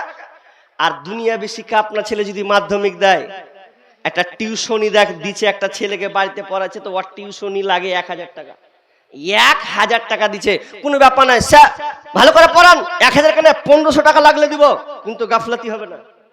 মানে এমন তার মন থেকে বলছে যে কোরআনটা তার জন্য কল্যাণকর, দুনিয়াবি কল্যাণ, আখেরাতে কল্যাণ, এই কোরআনটা আপনার সন্তানকে শিখাবে। আপনার মন থেকে 500 টাকা বের হয় না। কোরআন মূল্যায়ন যদি আমরা জানতাম তাহলে এই কোরআনের জন্য 1000 টাকা নয় 5000 টাকাও যদি দিতে হয় তা আমরা দিতাম, কিন্তু কোরআনকে আমরা এখনো বুঝতে শিখিনি, বিধায় আমরা আজকে লাঞ্ছিত অপমানিত হয়েছি। দ্বীনি শিক্ষা করলে সমাজ থেকে অন্যায় দূর হবে। জি, আর দ্বীনি শিক্ষা উঠে যদি যায়, আজকে শিক্ষা হয়েছে ঠিক, কিন্তু প্রকৃত শিক্ষা আজকে মক্তবগুলো ঠিক মতন হচ্ছে না, মক্তবগুলোতে ছেলেদেরকে পাঠানো হচ্ছে না। কেন? আপনার মেয়ে টিউশনি যায়, বৈকালে যায়, সকালে যায়, আফসোস পরিতাপের বিষয়। আজকে আমরা দ্বীনি শিক্ষার পেছনে অনেকটা পিছনে ছুটে গেছি। আফসোস লাগে মসজিদ মাদ্রাসার, যে বিশেষ করে মাদ্রাসার প্রতিষ্ঠানগুলো আপনার কাছে হাত পাততে হয় দাঁড়ে দাঁড়ে, যে দেন দেন, এটা আপনাকে বুঝাতে হয়, বলতে হয়। কিন্তু যেই শিক্ষার জন্য আমরা মানুষ বলে নিজেকে চিনতে পেরেছি, আমরা মানুষ, প্রকৃত আমরা মানুষ বসে আছি, যে কোরআন আপনাকে গাইডলাইন দিয়েছেন হক এবং বাতিলের, সেই কোরআন শিক্ষার যেখানে মাদ্রাসায় দেওয়া হয়। আমি বাইরে দেখেছি অনেক জায়গা, অনেক রাজ্য গিয়েছি, যে অনেক রাজ্য, 2-3টা রাজ্য আমাকে যেতে হয়েছে, গিয়েছি তো সেখানকার, বিশেষ করে আপনি ইউপি যান, ইউপি শিক্ষার প্রসার, আপনি যদি 1 লাখ টাকা দেন কিংবা 5 লাখ টাকা দেন, দিয়ে দিলেন কোনো কথা নাই, আপনাকে আবার বসে দামি করে আবার আপ্যায়ন করবে, আপনার চা দিবার হ্যান দিবে। আপনি 10 লাখ টাকা দিয়েছেন, 1 লাখ টাকা দিয়ে দিয়েছেন, খুব আপনার আবদার, জি না ওটা ওখানে নেই। আপনি দিয়েছেন, আপনি মাদ্রাসাকে ভালোবাসেন, 1 লাখ দিলেন, আর এই জালসা করে কালেকশন করে দাও দাও দাও, এই প্রথাটা হয়তো চলে এসেছে বিধায়। কিন্তু উচিত ছিল প্রত্যেক ব্যক্তিকে যে না, আমি এই মাদ্রাসা মসজিদের জন্য দিলাম। লাস্ট একটা হাদিস বলছি, হাদিসটা বলে আমি মেন জায়গায় চলে যাচ্ছি। আবু হুরায়রা রাদিয়াল্লাহু তাআলা আনহু তিনি বর্ণনা করছেন, এখানে আমার হাদিসটাও বলবো, পাশাপাশি যে আমি কলম ধরেছি কবিতার মাধ্যমে ওটাও ইনশাআল্লাহ একটু ইঙ্গিত করব। জি, সেটা হচ্ছে কি, ইজা মাতাল ইনসানু ইন কাতা আনহু আমালুহু ইল্লা মিন সালাসা, মানুষ যখন মরে যায় তার সমস্ত আমল বন্ধ হয়ে যায়, হয় কি হয় না? হয়, সমস্ত আমল বন্ধ, কোনো আমল খাতা তার খোলা থাকে না, তবে ইল্লা মিন সালাসা, 3টি আমল ছাড়া। যে 3টি আমল, নাম্বার 1, 1 নাম্বার হলো সাদকায়ে জারিয়া, যেটা আপনি নিজের হাতে দান করে গেছেন, দান নিজের হাতে আপনি করেছেন, এবং আপনি যদি মারা গিয়েছেন, যদি আপনি দুনিয়া ছেড়ে চলে যান, নিজের হাতে আপনি সম্পদ থেকে যেটা আপনি আল্লাহ রাস্তায় ব্যয় করেছেন, আল্লাহর খাতে আপনি দান করেছেন, ওই দানটা আপনার সাহারা হবে, আপনার সঙ্গে হবে, ওই আমলটা কোনোদিন বন্ধ হবে না। আর 2 নম্বর হচ্ছে আও ইলমিন ইনতাফাউ বিহি, আর 2 নম্বর হচ্ছে যেই জ্ঞানটা আপনি কাউকে শিখিয়েছেন, আমি ধরলাম আমার কাছ থেকে একজন নামাজ ভালো করে শিখলো, আমার দেখানি সে নামাজ বললো, বললেন আপনি কাউকে নামাজি বানালেন, কাউকে একটা দোয়া শিখালেন, কোন একটা সূরা শিখালেন, ওটা শিখেছে, আমল করলো, আপনি মরে গেছেন, ও কিন্তু আপনার তত্ত্বাবধানে শিখে ওটাই করেছে, মরে গেলেও আপনি ওই নেকিটা পেতে থাকবেন, ওটা কোনোদিন বন্ধ হবে না। আপনি আপনার সন্তানকে কোরআন শিক্ষা দিয়েছেন, কোরআন পড়তে পারে, আলিফ লাম মিম যালিকাল কিতাবু লা রাইবা ফি হুদাল লিল মুত্তাকিন। এভাবে আপনার সন্তান পড়বে, মরে গেছেন তবু আপনি এই স্বভাবটা আপনি পেতে থাকবেন, নেকি আপনি পাবেন। এটা দামি একটা সাবজেক্ট, এমন একটা দামি সাবজেক্ট, পৃথিবীতে এর মতন দামি সাবজেক্ট আর পৃথিবীতে অন্য কোথাও নাই যে অন্য কোনো সাবজেক্ট পড়ে আর আপনি কবরে শুয়ে শুয়ে নেকি পাবেন, এমনটা নয়। কিন্তু কোরআন যদি আপনার সন্তানকে শিখিয়ে যান, তাহলে ওই কোরআন যখন আপনার সন্তান পড়বে তখন আপনি ওই অনুপাতে আপনি নেকি পেতে থাকবেন, কবরে শুয়ে শুয়ে আপনি নেকি পেতে থাকবেন। নাম্বার 3 নাম্বার বিষ্ণু বলছেন, যখন আপনি আপনার সন্তানকে আপনি এমন সন্তান বানিয়ে গেছেন, এমন নেক সন্তান আপনি দুনিয়াতে পয়দা করে গেছেন, আপনি মরে গেছেন, আপনার সন্তান আপনি যখন আপনার সন্তান নামাজে যাবে, নামাজে তাসাহুদে গিয়ে বলবে রব্বির হামহুমা কামা রব্বায়ানি সগীরা। এটা কে বলবে? তো আপনার ওই সন্তানটা বলবে, যে সন্তানকে আপনি নেক সন্তান বানিয়ে গিয়েছেন, দুনিয়ার বচ্চরটা সন্তান নয়, আপনি ভালো নেক সন্তান বানিয়ে গেছেন। নিশ্চিত হয়ে যান, আমি আমার সন্তানকে নেক সন্তান বানিয়ে দিয়েছি, ভালো পরেজগার সন্তান বানিয়ে দিয়েছে। তাহলে আপনি যখন মরে যাবেন তো ওই সন্তানের বদৌলতে আপনি নেকি পেতে থাকবেন। এই জন্য বিষ্ণু বলেছেন 3টি আমল কোনোদিন বন্ধ হবে না। মরার আগে, যাবার আগে যদি বাঁচতে চাও, সময় থাকতে সেই সে নেকি কামাই করে নাও, কামাই করে নাও। মরার আগে, যাবার আগে যদি বাঁচতে চাও, সময় থাকতে সেই সে নেকি কামাই করে নাও, কামাই করে নাও। আল্লাহর আদেশ নিষেধ মতো জীবন চালাও অবিরত, আল্লাহর আদেশ নিষেধ মতো জীবন চালাও অবিরত। ছেলে মেয়ে সন্তানেরই ইমানদার বানাও, সময় থাকতে সেই সেনেকে কামাই করে নাও, কামাই করে নাও। দম ফুরাইলে সবই খতম, পাইবা না আর মানব জীবন। মরার আগে সাদকার নেকি নিজে করে নাও, সময় থাকতে সেই সেনেকে কামাই করে নাও, কামাই করে নাও। মরার আগে, যাবার আগে যদি বাঁচতে চাও, সময় থাকতে সেই সেনেকে কামাই করে নাও, কামাই করে নাও। এই 3টা জিনিস আপনার পাশে থাকবে, কাজে লাগবে। বাকি দুনিয়াতে যত কিছু আপনি করেন না কেন, দুনিয়ার সাময়িকের জন্য আপনি করেছেন, ওটা দুনিয়াতে খালাস হয়ে যাবে, শেষ হয়ে যাবে। তবে একটা আফসোসের কথা আপনাকে বলছি, সেটা কি, আপনি এই হাদিসে 3টি ফজিলত পেলেন, 3টি দামি কথা পেয়েছেন, কিন্তু আফসোস অপোজিটে আফসোস আছে। আফসোস কি? বললো যে তোমার নেক্সট সন্তান যদি তুমি বানিয়ে যাও, তাহলে কবরে শুয়ে তুমি সবটা পাবে। কিন্তু আপনার ওই ছেলেটা যদি আওয়ারা হয়, কথা বুঝেননি, আপনার ছেলেটা যদি বদমাস টাইপের হয়, মরে গেছেন বদমাস, তা আপনি মনে করলেন যে আমি বেঁচে গেলাম। বিষয়টা কিন্তু এমন নয়। বেঁচে যেতেন তো ঠিকই ছিল, কিন্তু বাঁচবেন না, আরো বিপদ চেপে যাবে। কারণ আপনার সন্তানটা ছিল আপনার জন্য আমানত। ঠিক বলছি না ভুল বলছি? আমানত। তাহলে আমানত আল্লাহ আপনাকে দিয়েছেন, আর আপনি মরে গেলেন, সন্তানকে ভালো দিনী শিক্ষা দিলেন না। তো সন্তান যখন চুল ছাড়বে এরকম বড় বড় আর লাল, আমার একটা কথা আছে অনেক সোশ্যাল মিডিয়াতে, যে চুলটা হবে বকরি মুত্তার মতন। বকরি মুত্তা চুল দেখেছেন? দেখেছেন?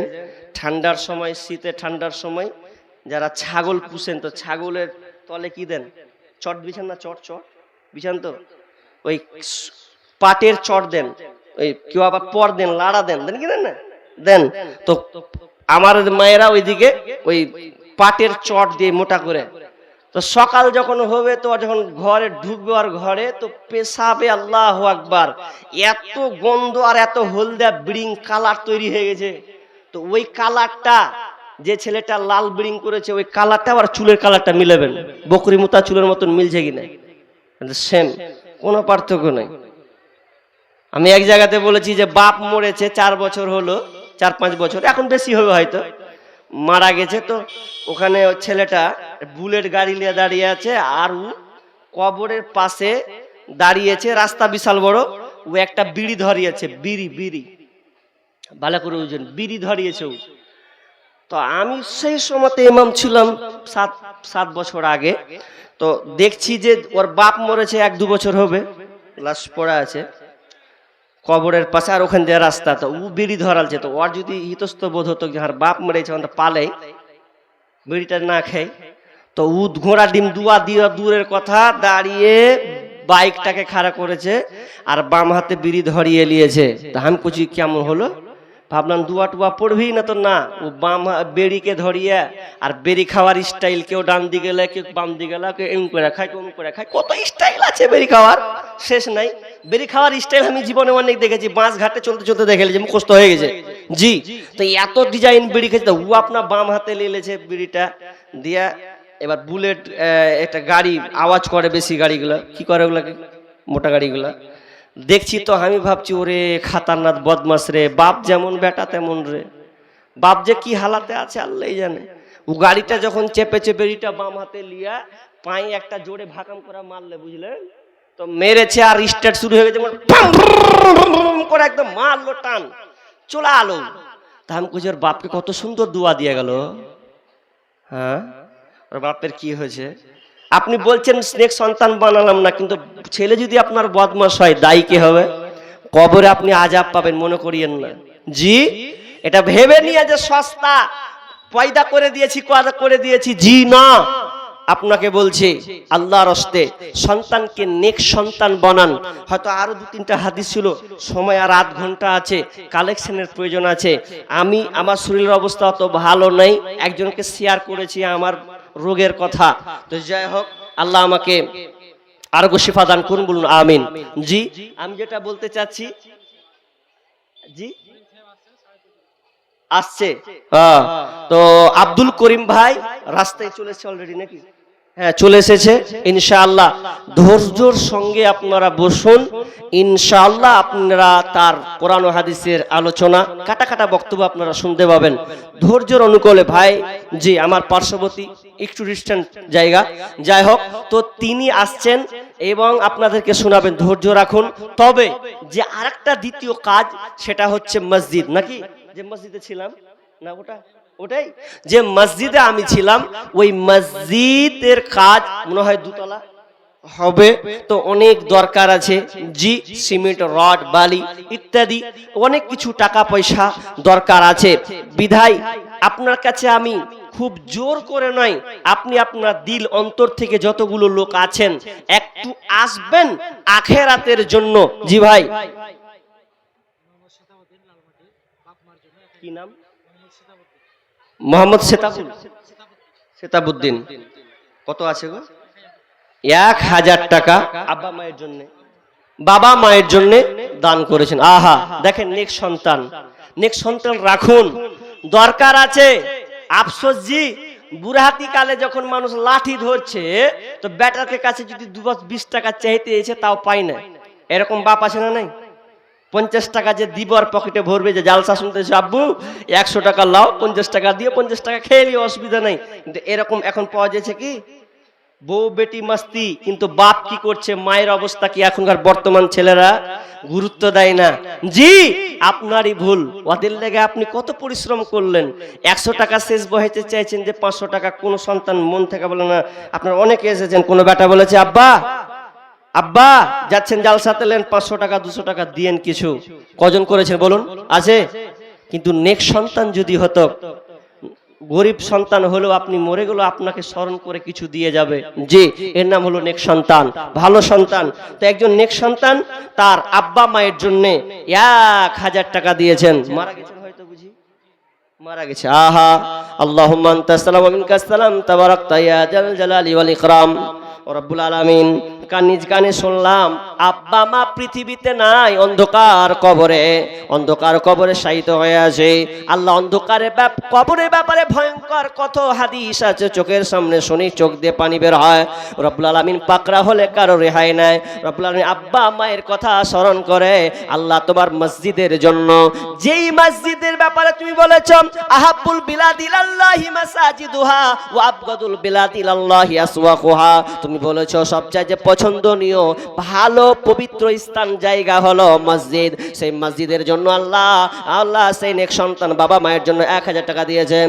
আল্লাহুম্মা গফির লাহু ওয়ারহামহু ওয়া আনতা খায়রুর রাহিমিন, আল্লাহ তুমি তার বাবা মাকে ক্ষমা করে দাও, আল্লাহ কবরকে প্রশস্ত করে দাও, জান্নাতে বিছানা বিছিয়ে দাও, আমিন আমিন। কি এটা? আমার একটা ছোট্ট ভাই 700 টাকা, কোনো হয়তো তার বাবা হোক যে হোক হাতে দিয়ে তার সন্তান হবে হয়তো, তো তিনি ওই ছোট্ট বাচ্চার হাতে সন্তানকে শিখালো যে দেও এইভাবে দিতে হয়, যেগুলো শিখাবেন দরকার আছে। তো 700 টাকা দান করেছেন। আল্লাহ তুমি এই ছোট সন্তানকে তুমি ইলমে বারাকা দান করো, আল্লাহুম্মা ফাক্কিহু ফিদ্দিন, আল্লাহ তুমি তাকে দিন কোরআনের শিক্ষা, আল্লাহ তুমি তাকে দ্বীনি চর্চা আলোচনা করার এরকম একটা সুবুদ্ধি, তার মেধা আল্লাহ তুমি তাকে জ্ঞান দান করুন, আমিন। আল্লাহ তার পরিবার, তার আব্বা মাকে আল্লাহ তুমি সুখে শান্তিতে রাখিও, পরিবারকে সুখে শান্তিতে রাখিও, আত্মীয় স্বজন মারা গেলে আল্লাহ তাদের ক্ষমা করে দিও, আমিন। জি আসুন ভাই, আপনারা অনেক বসে আছেন, একটু মসজিদের জন্য একটু হাতকে খোলার চেষ্টা করুন যে আমি এই মসজিদের জন্য কিছু দিয়ে গেলাম, 1000 টাকা, 5000, 10,000, আপনার যত অনুপাতে কুলাই একটু আসুন, আপনার জন্য আমি প্রাণ খুলে দোয়া করব। বাবা মারা গিয়েছে আর মা অসুস্থ আছে, আহা, একজন বাবজি আব্বা এবং মায়ের জন্য 500 টাকা দান করলেন। জানেন আব্বা মায়ের জন্য দান করলে সবার জন্য হয়, যে একটা হাদিস আছে, হাদিসটা মনে পড়ে না, আব্বা মায়ের জন্য দান করা মানে ও কামিয়াব, সবার জন্য হয়ে গেল। তো চালাক বাবা মারা গিয়েছেন, মা অসুস্থ আছে, রব্বুল আলামিন মা অসুস্থ আছে, আল্লাহ তুমি আর গোসি প্রদানকারী, আজবিল বাস রব্বানা সুবহানাকা সাফিলা সিফা ইল্লা সিফা ওয়া কাসিফান লা ইগাদিরু সাকামা, আল্লাহ বড় তুমি ডাক্তার বড় সার্জেন, আল্লাহ ডাক্তার কিছু করতে পারে না, আল্লাহ জানি দান করলে নাকি আল্লাহ তোমার এই দানের বদলতে আল্লাহ অনেক কাজ সহজ হয়ে যায়। আল্লাহ অসুস্থ আছে মা, আল্লাহ তুমি তাকে সুস্থ দান করে দাও, আল্লাহ তুমি তাকে তোমার নানার লেগে, আহা, আমার ছোট একটা বোন নানার জন্য 1000 টাকা দিয়েছেন। আল্লাহুম্মা সাল্লি আলাইহি আল্লাহুম্মা বারিক আলাইহি আল্লাহুম্মা গফির লাহু ওয়ারহামহু ওয়া আনতা খায়রুর রাহিমিন, আমিন আমিন। গোরস্থানের একটু মাটি বাইনা করে রাখ রে, বাইনা করে রাখ, গোরস্থানের একটু মাটি বাইনা করে রাখ রে, বাইনা করে রাখ, কখনো জানি আসবে রে তোর মানুষ, কখনো জানি আসবে রে তোর, কখনো জানি আসবে রে তোর দুনিয়া ছাড়ার ডাক রে, গোরস্থানের একটু মাটি বাইনা করে রাখ রে, বাইনা করে রাখ, যেই মাটিতে শুইতে হবে, যেই মাটিতে থাকতে হবে, যেই মাটিতে শুইতে হবে সারা নিশি রাত রে, গোরস্থানের একটু মাটি বাইনা করে রাখ রে, বাইনা করে রাখ, মাটির খাঁচায় প্রাণের ময়না চিরদিন তোরা আপন রয় না, মাটির খাঁচায় প্রাণের ময়না চিরদিন তোরা আপন রয় না, খাঁচা ভেঙ্গে পালিয়ে যাবে, খাঁচা ভেঙ্গে পালিয়ে যাবে হইলে আল্লাহর ডাক রে, গোরস্থানের একটু মাটি বাইনা করে রাখ রে, বাইনা করে রাখ। কখন জানি আসবে রে তোর, কখন জানি আসবে রে তোর দুনিয়া ছাড়ার ডাক রে। গোরস্থানের একটু মাটি বাইনা করে রাখ রে, বাইনা করে রাখ। দাদা গেল দাদি গেল পাড়া পড়শি কত গেল, নানা গেল নানি গেল পাড়া পড়শি কত গেল। আমার যাওয়ার দিন আসিবে, আমার যাওয়ার দিন আসিবে, বেশি দূরে নয় রে। গোরস্থানের একটু মাটি বাইনা করে রাখ রে, বাইনা করে রাখ। গোরস্থানের একটু মাটি বাইনা করে রাখ রে, বাইনা করে রাখ। কখন জানি আসবে রে তোর, কখন জানি আসবে রে তোর দুনিয়া ছাড়ার ডাক রে। গোরস্থানের একটু মাটি বাইনা করে রাখ রে, বাইনা করে রাখ। দিনে রাতে পাঁচ ওয়াক্ত সালাত কাজা করো না রে, সালাত কাজা হইলে পরে, সালাত কাজা করলে পরে মুক্তি পাবে না রে। গোরস্থানের একটু মাটি বাইনা করে রাখ রে, বাইনা করে রাখ। কখন জানি আসবে রে তোর, কখন জানি আসবে রে তোর দুনিয়া ছাড়ার ডাক রে। গোরস্থানের একটু মাটি বাইনা করে রাখ রে, বাইনা করে রাখ। কেউ আছেন? দেখুন, কবরের কথা একটু স্মরণ করুন। জি, যেই কবর আপনার সঙ্গী হবে তিন জি একটা জিনিস, ইয়াতবাউল মাইয়িতা সালাসা। মানুষ যখন মারা যায় তার সঙ্গে তিনটা জিনিস যায়। ইয়াতবাউল মাইয়িতা সালাসা ফায়ারজিউ ইসনানি ওয়া ইয়াবকা মাহু ওয়াহিদ। তবে দুইটা জিনিস, একটা জিনিস থাকে, দুইটা জিনিস ফিরে চলে আসে। ইয়াতবাউহু আহলুহু ওয়া মালুহু ওয়া আমালুহু। আহাল, মাল এবং আমাল। ফায়ারজিউ আহলুহু ওয়া মালুহু। আহাল এবং মাল ব্যাক চলে আসবে। ভাই কাঁধে ধরবে, আপনার ছেলে কাঁধে ধরবে, আপনার বন্ধু কাঁধে ধরবে, দিয়ে আপনাকে কবরে রেখে আসবে। কবরে যখন রেখে আসবে, যখন দাফন কাফন কমপ্লিট হয়ে যাবে, আপনার সঙ্গে যে কাপড়গুলো এক্সট্রা জড়িত ছিল ওগুলো আপনাকে দিবে না। সাদা কাফন তো সাদা কাফনই। আপনি যতই কোটিপতি আর যতই ধনী, যতই তুমি নেতা যে হক না কেন, তিনখানা কাপড় তোমার পরনে পড়াবে। দি ওয়ায়াবকা আমালুহু ফায়ারজি ওয়াহলু মালুহু। দুইটা জিনিস চলে আসবে। তবে ওয়ায়াবকা আমালুহু, আপনি দুনিয়াতে যেইটুকু খান ভালো কাজ করেছেন, ওইটুকু খান, যেইটুকু আপনি নিখুঁত করেছেন ভালো সলেহ আমাল, ওটাই আপনার কবরে থেকে যাবে। জি, সঙ্গী ওটাই হবে। যে সন্তানের জন্য আপনি এত পরিশ্রম, এমবিবিএস ডাক্তার, আপনি মাস্টার আর ইত্যাদি লয়ার অনেক বানালেন, যে বিবির জন্য গলাতে সোনার গহনা কত কিছু আপনি দিলেন বিবির মহাব্বতে, ওই মেয়ে, ওই বিবি আপনাকে স্মরণে করবে না। 1 বছর 2 বছর হবে আপনাকে বলে ভুলে যাবে। এটাই বাস্তবতা, এটা দুনিয়ার বাস্তবতা। তবে প্রকৃত চালাক ওই ব্যক্তি যে নিজের হাতে কিছু দিয়ে চলে গেল, যে ওটাই আমার মূল্যে আমারই সঙ্গী হবে। দেখেন, একটা জিনিস কথা বলি আপনাকে, যে জিনিসটার মানুষের মহাব্বত বেশি, ওই জিনিসটাকে মানুষ মূল্যায়ন করে বেশি। কথাটা বুঝুন। মানুষ যাকে যে জিনিসটাকে বেশি ভালোবাসে, প্রাধান্য দেয়, ওটাকে তো মানুষ মূল্যায়ন করে, করে কি করে না? ঠিক না? আপনি অনেক মানুষ বাড়িকে বেশি প্রাধান্য দেয়, বাড়ি চাকচিক্যময় করবে, এত সুন্দর করে বানাবো, আছে কি নাই? এরকম আছে। কেউ আছে ভূমির উপরে ভালো খরচ করে, যে আমার ভূমিটাকে আমি সুন্দর করব, ভালো করে চাষাবাদ করব, এ নিয়ে তার অনেক গবেষণা, অনেক খরচ, খুব বিশ্লেষণ। জি, কিন্তু আফসোস, আপনি মসজিদকে কতটুকু মূল্যায়ন করেন? আমি আগে বলেছি যে জিনিসটাকে মানুষ বেশি ভালোবাসে ওই জিনিসটা বেশি মূল্যায়ন করে। তাহলে আপনি মসজিদকে কতটুকু মূল্যায়ন করেন? তাহলে আপনার বাহ্যিক আপনার চলাফেরাতে বলে দিবে আপনি কেমন। তাহলে মসজিদকে আপনি কেমন মূল্যায়ন করেন, তাহলে আপনার কথা আপনার দান সাদকা প্রমাণ করবে। বিধায় বাড়ির জন্য লাখ লাখ টাকা খরচা করি, জমির জন্য লাখ টাকা খরচা করি, আর একজন দিয়েছে 500 টাকা দিয়েছেন, আল্লাহুম্মা সাল্লি আলাই আল্লাহুম্মা বারিক আলাই। জি আসুন না ভাই, বলুন না আমি আব্বার জন্য দিলাম, কেউ বলুন মায়ের জন্য দিলাম, আমি আমার সন্তানের জন্য, আমি এই মসজিদের জন্য দিলাম। দেখেন এগুলো সাদকায়ে জারিয়া হয়ে যাবে। আপনি বেঁচে আছেন, হাত দিয়ে নিজের হাতে দিতে শিখুন।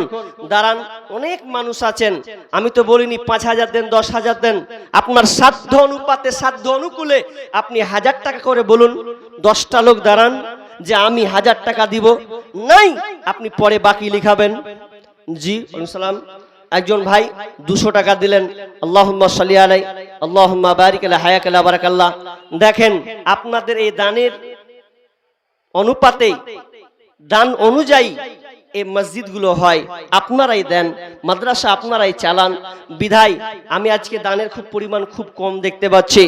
জি একটু চেষ্টা করুন, আসেন। আপনাদের কালেকশন হয়ে গেছে নাকি?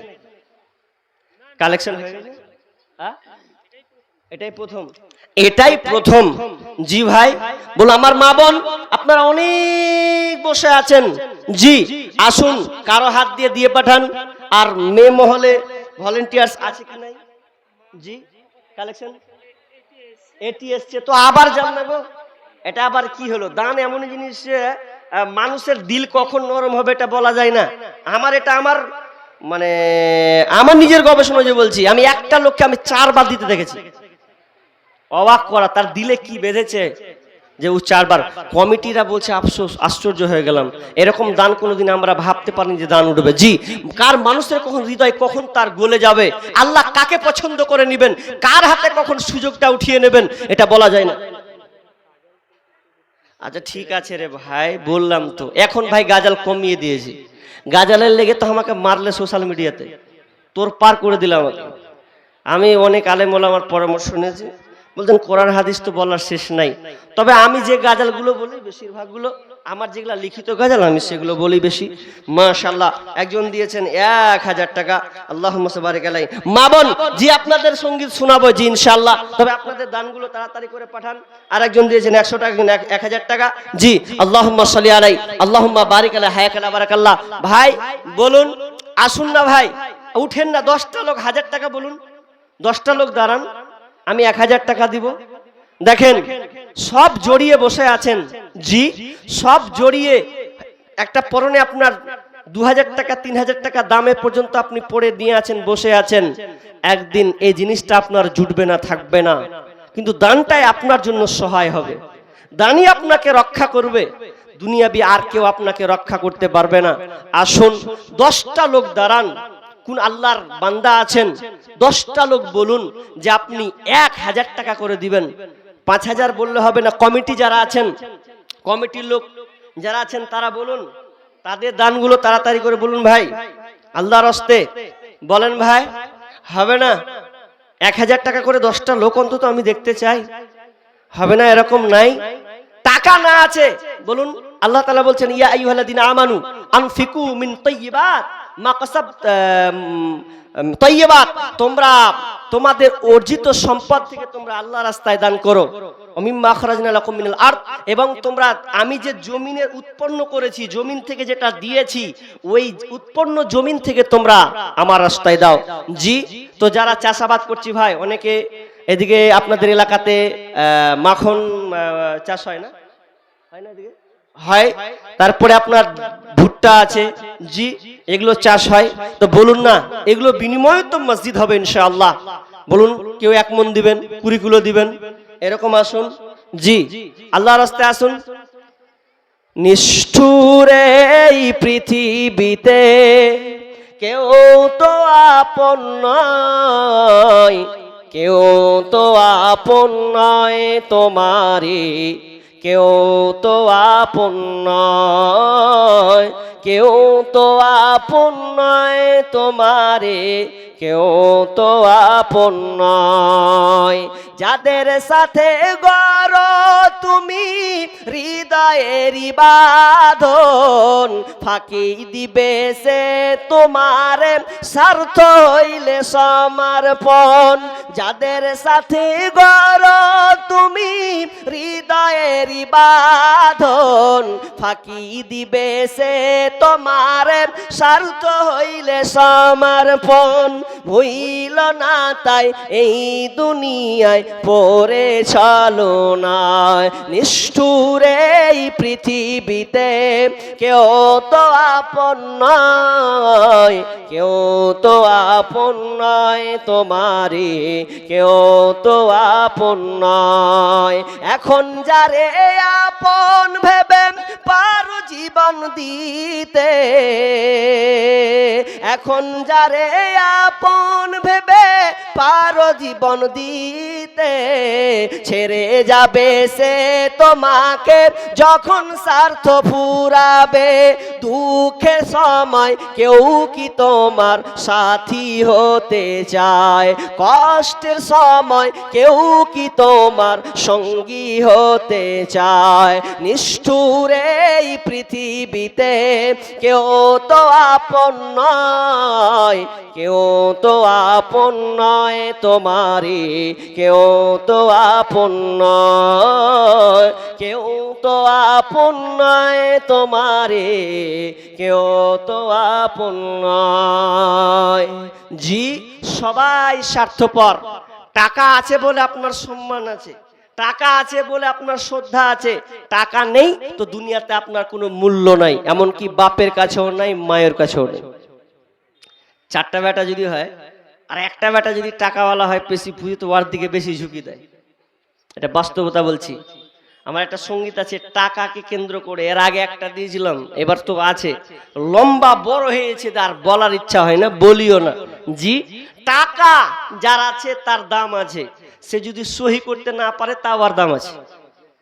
দুনিয়ার বাস্তবতা বলছি, ওকে সবার পিছনে পিছনে ঘুরবে। জি, টাকা ছাড়া এই দুনিয়ায়, জাকির হোসেন 20 কিলো ভুট্টা, তাই তো? আল্লাহুম্মা সাল্লি আলাই, আল্লাহুম্মা বারিক আলা হায়াকাল্লাহ বারাকাল্লাহ। জি, যাক, একটা 20 কিলো পেয়েছি। ভাই, আমি 10টা লোকের কাছে চেয়েছি 1000 টাকা করে। এখানে অনেক লোক বসে আছেন, আপনারা দেওয়ার মতন সাধ্য আপনার আছে। বেলালকে আল্লাহ রাসূল বলছেন, বেলাল তুমি আল্লাহ রাস্তায় দান করো, তুমি দাও তো আল্লাহ তোমাকে দিবে। জি, কৃপণতা করিও না, দাও। যে বেলালের পরনে ঠিক মতন কাপড় ছিল না, ও বেলালকে বলছে দাও। আর আমাদের তো অনেক কিছু আছে গো, বাড়ি গেলে ল্যাপ কাঁথালে ঘুমিয়ে যাবেন, সকালে খাবার চলে আসবে, দুপুরে আসবে। জি, না হলে আপনি চলমান সিমেন্ট মোবারক হোসেন 1 বস্তা, 1 বড়া 1 বস্তা সিমেন্ট। আল্লাহুম্মা সাল্লি বারিক আলাই। ভাইয়া ভয় করছেন নাকি? কাজ চলবে, সিমেন্ট গুলো তাহলে বলুন অন্তত 30টা লোক, 30টা লোক অন্তত দাঁড়ান, দিলটাকে একটু নরম করুন, পাথর না করে। যাক, জীবনে তো অনেক ছেলে মেয়ের পিছনে খরচা করছি। হাজি, ছেলে মেয়েদের পেছনে খরচা করছি, এমন নাকি 1 মাস হয়ে গেলে আর ওই জিনিসটা মনে রাখে না, কি দাও তুমি, ভালো করে খিলাতে পারো না ছেলেবেলাকে, এত কষ্ট করে খিলেছে তাও কিছু খিলতে পেলে পারি না, মানে সব আমার বরবাদ হয়ে গেছে। জি, তো আপনি একটু আল্লাহকে দেন, আল্লাহ আসি পায়ে পায়ে আপনাকে ইনশাআল্লাহ সওয়াব দেবে। আর 1 বস্তা করে সিমেন্ট ধরেন, নেই টাকা নেই তো কি হয়েছে, আপনি নিয়ত করুন, নিয়ত করে, কারণ ইন্নামাল আমালু বিন্নিয়াত, এই বুখারীর হাদিসে 6 বার হাদিসটা আছে নিয়ত, এই হাদিসটা 6 বার আছে। যে নিয়ত যদি আপনি করেন তাহলে নিয়তের ফলাফল অনুযায়ী আপনি তার 50 কিলো ভুট্টা, আহা কি নাম, আব্দুল বারি, লিখেন তো 50 কিলো ভুট্টা। আল্লাহুম্মা সাল্লি আলাই, আল্লাহুম্মা বারিক আলা হায়াকাল্লাহ বারাকাল্লাহ। রব্বুল আলামিন একজন এসে, আল্লাহ তোমার নেক বান্দা আল্লাহ মসজিদের জন্য 50 কিলো ভুট্টা দান করলেন, আল্লাহ তুমি তার দানকে আল্লাহ তুমি কবুল করো। রব্বুল আলামিন আল্লাহ তুমি তার ধান খেতে তুমি বরকত ভরে দাও, আল্লাহ তার শস্য ক্ষেত্রকে আল্লাহ তুমি পরিপূর্ণ একদম পূর্বাভাস সুন্দর বানিয়ে দাও। আল্লাহ যেন সেখানে ফল যেন তার আপনার কিনা দান ভুট্টা যেন বেশি করে যেন হয়, আল্লাহ তুমি সেই ভুট্টাতে বরকত দান করো, আল্লাহ তুমি তার হাতে যশ দাও, আল্লাহ তুমি তাকে তার বাড়ি বালামত মুসিবত দূর করে দাও, রোজগারে বরকত দাও, আমিন আমিন। বলেন না ভাই, এক বস্তা করে সিমেন্ট লিখান না, এক বস্তা বেশি লয়, যতটি লোক আছেন যদি অন্তত 40-50 জন লোক উঠে যান এক বস্তা করে, তাও তো 50 বস্তা হয়ে যাবে। জি, তাও 50 বস্তা হয়ে যাবে। যতগুলো লোক আছেন আপনি কাজ হবে, আপনি 1 মাস পর দিবেন, 2 মাস পর দিবেন। দাঁড়ান না, একটু অনুশোচনা নেন না, একটু নিজেকে একটু নরম করুন না যে হ্যাঁ দিলাম ইনশাল্লাহ 1 বস্তা। জি, কত টাকা কোন দিকে চলে যায়, কখন আল্লাহ আপনার বাড়িতে আজকে ভালো আছেন কেন এমন একটা রোগ দিয়ে দিবে তো ছুটে বাড়াগা এখন হসপিটালে যা, 5,000-10,000 খরচা করগা যা, কিছু করার নেই। চেয়েছিলাম, আমি চাই আল্লাহ আপনাদেরকে সুখে শান্তিতে রাখুক, আল্লাহ আপনাদের বালা মুসিবত দূর করে দিক। জি, আল্লাহ আপনাদের কল্যাণের মধ্যে রাখুক। দেখেন 500 টাকা বেশি নয়, 1 বস্তা সিমেন্টের দাম 450-500 ভালো হলেও আপনি লিখান না 1 বস্তা করে, একটু আসুন, উঠে উঠে আসুন যে আমি 1 বস্তা দিলাম। জি, এরকম নাই। বলেন, আর যারা যুবক ইয়ং জেনারেশন আমার যুবক ভাইরা আছেন, ভাই তোমাদেরকে বলছি, তোমরা তো আবার মানে ফোন পের মাস্টার বেশি, ফোন পের মাস্টার বেশি ওরা, তো ওই ফোন পের মাস্টার আমার ওই যুবক ভাইদের বলবো, টাকা কম আছে, ফোন পে আছে, একটু আসো, এসে কমিটির একটু স্ক্যানটা লাও, নাম্বারটা নাও, 200-100 টাকা করে মারো। জি জি, তাহলে তোমার অ্যাকাউন্ট সুরক্ষিত থাকবে, কারণ অ্যাকাউন্ট এখন হ্যাক হয়েছে, বিলুপ্ত মানে বরবাদ। এমনকি ওই অ্যাকাউন্টের লেগে দড়িয়ে বাড়াতে হচ্ছে, কেস কাচালি খেতে হচ্ছে। কি যে ফেতনা এলো দুনিয়াতে, অ্যাকাউন্ট খুলেও নিরাপদে নেই, অ্যাকাউন্ট খুলেও বিপদে। অনেকজনকে দেখলাম এই হয়ে গেছে, পাঠাতে গিয়ে এই হয়ে গেছে, জি কেস খেয়ে নিয়েছে। তো যাই হোক, আল্লাহ আপনাদের অ্যাকাউন্টকে সুরক্ষিত রাখুন। কেউ অ্যাকাউন্ট থেকে ফোন পে থেকে দেওয়ার চেষ্টা করুন। একজন দিয়েছেন 200 টাকা। জি, মসজিদে যারা দায়িত্বশীল আছেন ভাই, 2-4 জন পদে আছেনই আছেন, তারা একটু আসেন, 5,000-10,000 এরকম দেনেওয়ালা আছেন আপনাদের হাতে, আপনাদের এলাকায় মাস্টার আছে। জি, তারপরে ভালো ভালো লেবার যারা আছেন, দোকানদার আছেন, ঠিকাদার আছেন, একটু আসুন, একটু প্রাণ খুলে একটু দেওয়ার চেষ্টা করি ভাই, আল্লাহর হস্তে আসুন। কি নাম? তানজুর রহমান 500 টাকা দিয়েছেন। আল্লাহুম্মা সাল্লি আলাইহি, আল্লাহুম্মা বারিক আলাইহি। রব্বুল আলামিন দানকে আল্লাহ তুমি কবুল করে নাও। আল্লাহ যে উদ্দেশ্যে দিয়েছেন আল্লাহ তার সদুদ্দেশ্য পূরণ করো, বালা মুসিবত দূর করে দাও, রোজগারে বরকত দাও, যতদিন থাকবে আল্লাহ তুমি তাকে সহি সালামতে রাখিও, আমিন আমিন। 1 বস্তা সিমেন্ট। জি, উনার 1 বস্তা সিমেন্ট লিখেন আর আমাকে 200 টাকা হাতের ক্যাশ দিয়েছেন। নামটা মোবারক হোসেন, নামটা মোবারক হোসেন লিখে দেন। আল্লাহুম্মা সাল্লি আলাইহি, আল্লাহুম্মা বারিক আলাইহি, হায়াকালা বারাকাল্লাহ। আল্লাহ তুমি দানকে আল্লাহ তুমি কবুল করে নাও, বালা মুসিবত দূর করে দাও, আমিন আমিন। বলেন না ভাই, আসুন না ভাই, সিমেন্ট গুলো তো ধার ধারিয়া উঠেন 1 বস্তা করে, একদম জিহাদির মতন। জি, আপনি আল্লাহকে কতটুকু ভালোবাসেন বুঝাই যাবে, কিন্তু বুঝতে পারি না। জি, যত লোক আছেন একটু 1 বস্তা করে সিমেন্ট গুলো লিখালে তো অনেক হবে, একটু উঠুন না, কষ্ট করে একটু বলুন, আল্লাহ আপনার ঋণ বুঝা দূর করে দিবেন, আপনার বিপদে আপনি আছেন আল্লাহ দূর করে দিবেন। দানের খুব পাওয়ার আছে। জি, আল্লাহর রাস্তে ভুলবো না, ভোলা যায় নাকি মাহে রমজানের স্মৃতি।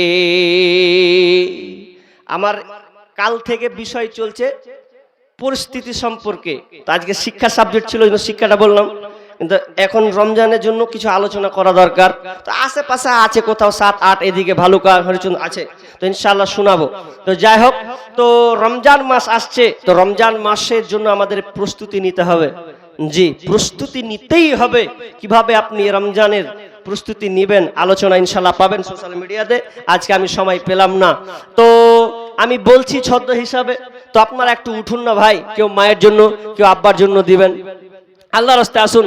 ভুলবো না, ভোলা যায় নাকি মাহে রমজানের স্মৃতি, এই মাসেতে কত ফাজিলাত, এই মাসেতে কত ফাজিলাত, জানো কি মুসলিম জাতি, ভুলব না ভোলা যায় নাকি মাহে রমজানের স্মৃতি।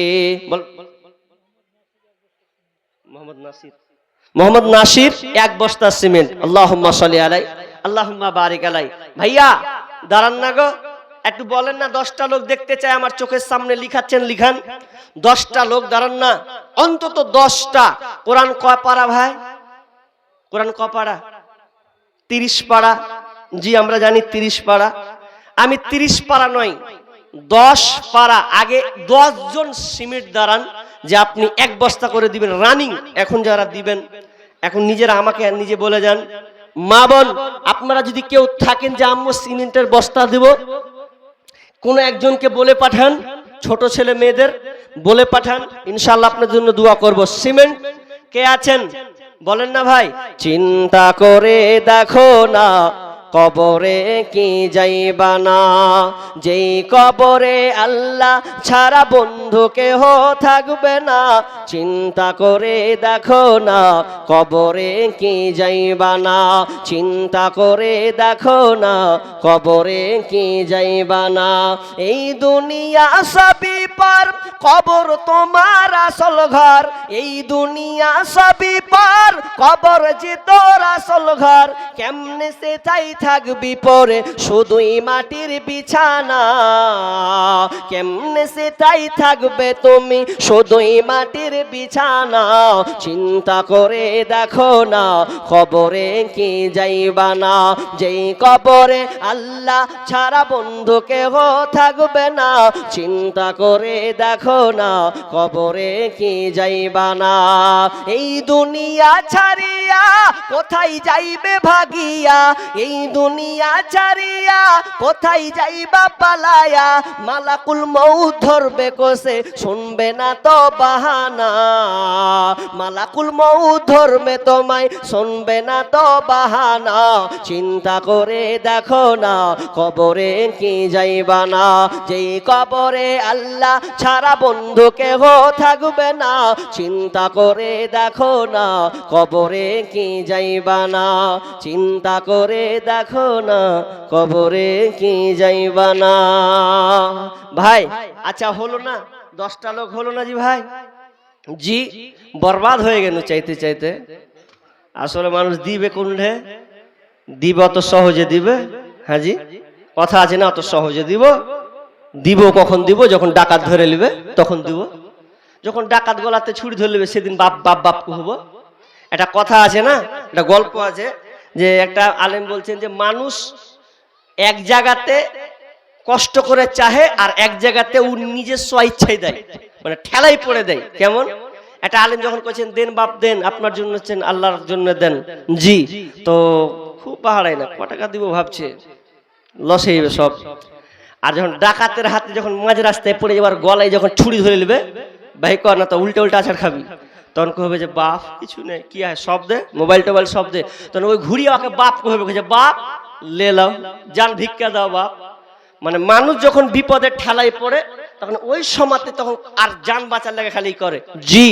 কিন্তু মালাকুত মউত যখন প্রাণ পাখিটা বের করবে না, তখন ওই সময় আল্লাহকে করবে আল্লাহ ফায়াকুলু রাব্বি লাউলা আখারতানি ইলা আজালিন করিব। ফেরেশতা দিকে আর জান বাহি করবে আর আল্লাহকে বলবে আল্লাহ ফায়া জি মঞ্জুর মঞ্জুর ভাই 200 টাকা হাতে আর এক বস্তা সিমেন্ট। আল্লাহুম্মা বারিক আলাইহি। কি বলছিলাম যে আল্লাহকে ওই সময় জান যখন বের করবে তখন আল্লাহকে বলে আল্লাহ সময় দাও। কিসের সময় নেবে জানেন? কিসের সময়? কইবে না যে আমি আর বিবির কে একটু কাজ আছে, বিবির অপারেশন আছে, এটা করব, আল্লাহ সুযোগ না, বাড়িটা বিল্ডিংটা হয়ে যাক না আল্লাহ, এই সময় নয়। সোধাই দুটা কথা কইবে আল্লাহকে, কি বলবে ফাসাদ্দাকা ওয়া কুম মিনাস সালিহিন। এটা কোরআনের ভাষা। ফাসাদ্দাকা ওয়া আকুম মিনাস সালিহিন। আল্লাহ দুটা জিনিস করার খালি সুযোগ চাইছি, দুটা জিনিস করার সুযোগ আল্লাহ তুমি দাও। আল্লাহ তখন কি বলেন, কি চাচ্ছিস? দুটা জিনিস কি? নাম্বার 1 ফাসাদ্দাকা, আল্লাহ আমার প্রাণটা বের হওয়ার আগে সুযোগ এটা দাও যাতে আমি প্রথম নম্বরে ফাসাদ্দাকা দান সাদকা করু। দান করার সুযোগটা দিয়ে দাও। চোখ বুনছি আমার সব হাত ছাড়া হয়ে যাচ্ছে, আল্লাহ আমি বড় বিপদে, আল্লাহ তুমি আমাকে সুযোগটা দাও। আর ওয়াকুম মিনাস সালিহিন, আর আল্লাহকে বলবে আল্লাহ আমি ভালো মানুষের সঙ্গে, ভালো মানুষের মধ্যে অন্তর্ভুক্ত হয়ে যাব, ভালো লোকের সঙ্গে মিশে যাব। আল্লাহ আল্লাহ তুমি আমাকে দান সৎকার সুযোগটা দাও। আল্লাহ তখন লাস্টে একটাই বাক্য বলবে, ফাসাওয়াকুম মিনাস সালিহিন। আল্লাহ তখন ডাইরেক্ট বলবে ওয়ালা ইয়াখিরাল্লাহু নাফসান ইদা জাআ আজালুহা। আল্লাহ বলছেন আর লয় রে, 50 বছরে জিন্দেগি পেয়েছ, 60 বছরে জিন্দেগি পেয়েছ, সব সময় তোমাকে অনেক সুযোগ তোমাকে দিয়েছি, মালাকুল মউত এসেছে আর ওই সময় তুমি চোখের পানি ফেলছ। মায়েরা মনে করবে, ছেলে মনে করবে আব্বা কষ্ট করছে এই জন্য চোখের পানি বের হচ্ছে। না বন্ধু না, ওই চোখের পানি কষ্ট না রে, কষ্ট তো আছে, পাশাপাশি সে আফসোস করতে করতে মারা যায়। কোনো ব্যক্তি যদি 1 লাখ টাকার মালিক হয়, 10 লাখ টাকার মালিক হয়, 2 বিঘার মালিক হয়, 10 কাঠার মালিক হয়, ওই সময় চোখ দিয়ে পানি বের হয়। যদি সে আপনার কৃপণতা করে দুনিয়াতে মারা যায়, দান না করে মারা যায়, চোখ দিয়ে পানি বের হয় আর ওই সময় মারা যায়, আর আত্মাটা তার বের করে দেওয়া হয়।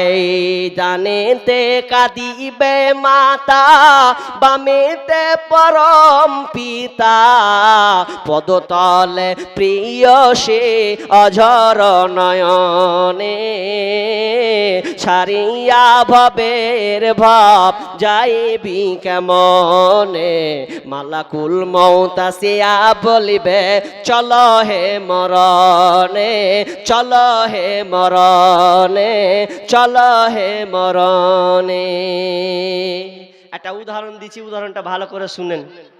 দান দিচ্ছেন দেন, তবে উদাহরণটা শুনেন। আপনি যদি হরিশ্চন্দ্রপুর আপনি চাপলেন, চেপে কোথায় যাবেন? আপনি যাবেন শিয়ালদা কিংবা হাওড়া যাবেন। এখন ট্রেনে একটাই, আর আপনার খুবই ইম্পর্টেন্ট একটা মানে কাজ আছে, যেতেই হবে, টাইমে আমাকে ধরতেই হবে। এখন আপনি অনেক সাবজেক্ট অনেক কাগজপত্র আপনার লাগবে, তো ওই কাগজপত্র আপনি রেডি করেছেন বাড়িতে আছে, আপনার ভয় নেই কিন্তু আছে। এখন আপনি ওই হরিশ্চন্দ্রপুর যখন চলে গেলেন, তো চলে যাওয়ার সময় আপনি বসেছেন, আর 5 মিনিট পরে ট্রেনটা ছেড়ে দেবে, বসে আছেন। তো বসতে বসতে হুট করে আপনার মনে পড়ে গেল, ই আল্লাহ আমার সার্টিফিকেট করে সার্টিফিকেট দেখতে পাই না, মানে তখন আর মন খারাপ। 5 মিনিট টাইম, আসতে গেলে তো 10 মিনিট লেগে যাবে, কি করব? এখন আপনার মন সব সময় ধুক ধুক করতে লেগেছে, আমার কি হলো আল্লাহ, সব বরবাদ বরবাদ, সব আল্লাহ বরবাদ বরবাদ বরবাদ। এখন আমি ট্রেনটা যদি 8 ঘন্টা লেট করে দেয়, আল্লাহ বেঁচে যাব। 8 ঘন্টা লেট করলে আমার ওই ফাইলটি নিয়ে আসতে পারবো, আমার কাজ হয়ে যাবে। আচ্ছা, এটা একটা টেনশন হবে কি হবে না? হবে।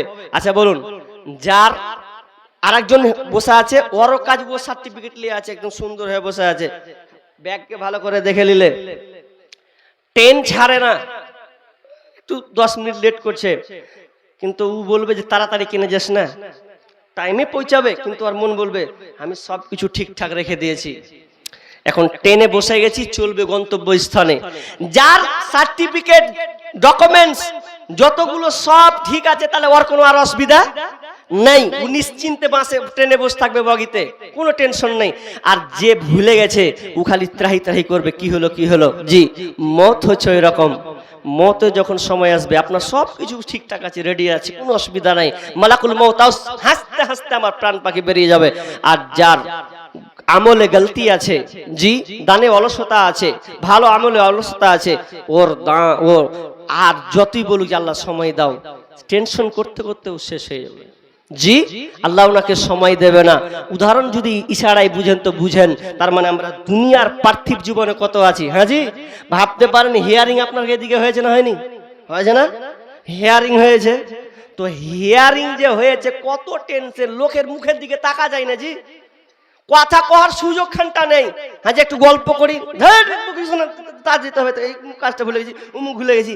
হেয়ারিং মানুষকে এত টেনশনে ফেলেছে, সামান্য ভারতের নাগরিক কিনা, ও বাংলাদেশি পরদেশি না, ও ভারতের নাগরিকে প্রমাণ করার জন্য এখন হেয়ারিং এর কাগজপত্র এখন দিতে হবে।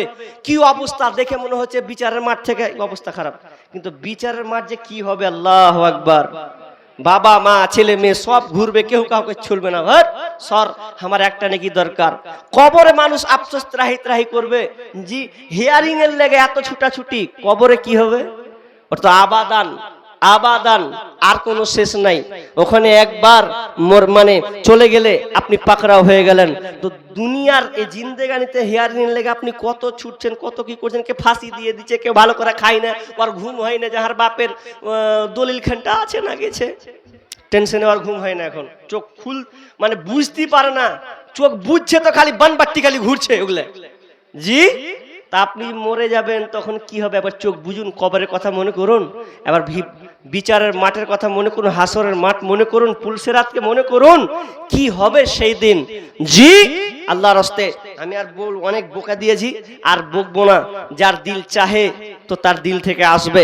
তো আমি আর বক্তা আসে না, মনে হয় যে 10-10টা টাইম দিলে 25 বাজিয়ে নিয়েছি না জি, 25 হয়ে গেল। আব্দুল করিম ভাইকে নিয়ে আসেন গো। হ্যাঁ জি, 4 চাকা আছে তাও লেট করছে জি। হ্যাঁ ফাড়ফাড়িয়ে চলে আসবে, 4 চাকা আছে, ও আমার আগে আসার কথা জি। তো যাই হোক, হ্যাঁ তো 10:30, তার 5 মিনিট আছে, তো বক্তাকে তো নিয়ে আসতে হবে। 10:30 একবার 110টা কহিলে আমাকে। যাই হোক, হতে পারে দান ক্ষেত্রে 5-10 মিনিটের দিক ওদিক হয়, এটা হতে পারে। তো যাই হোক ভাই, 100 টাকা করে বলুন না, 200-300 করে বলুন। এবার এটা তো পারবেন, পারবেন না? এবার সবাই উঠেন তো একবার দিল থেকে, যা আছে একটু দেন, 50, 100, 200 যা আছে দেন, একটু মুসাফা করি ভাই। তাহলে একটা হাদিস শুনিয়ে দিই। হাদিসটা কি?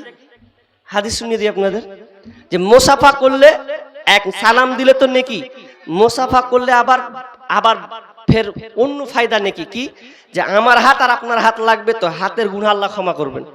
জি এক অপরে মুসা করলে হাতের গুনাহ মাফ হয়। একজন মহিলা অসুখ, আহা আজিবিল বাস রব্বানা সুসফিনতা সাফিলা সিফা ইল্লা সিফা ওয়া কাসিফা লা ইগাদিউ সাকামা। রব্বুল আলামিন একজন মহিলা, আল্লাহ 100 টাকা দিয়েছেন, অসুস্থ আছেন। আল্লাহ তুমি বড় ডাক্তার, বড় সার্জন। আল্লাহ তুমি আরোগ্য সেবা দানকারী। আল্লাহ তুমি ওই মহিলার অসুখকে তুমি দূর করে দাও। আল্লাহ তুমি ভালো করে দাও।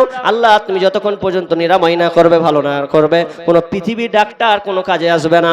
আল্লাহ তুমি তার উপরে রহম করো। আল্লাহ তুমি তাকে কষ্ট দূর করে দাও। আমিন আমিন। এই আবার কেমন যুগ আইল হরে, ঈমানকে খাইল। এই আবার কেমন যুগ আইল, যুবক যুবতীর মোবাইলে চলছে শুধু হ্যালো। এই আবার কেমন যুগ আইল হরে, ঈমানকে খাইল। এই আবার কেমন যুগ আইল। রং নাম্বারে ফোন করিল, রিসিভ করিল মে, প্রথম লগ্নে প্রেম কাহিনী উঠালো জমিয়ে। আর দ্বিতীয় লগ্নে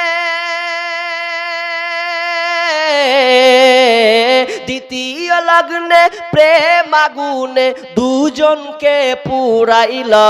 এই আবার কেমন যুগ আইল হরে, ঈমানকে খাইল।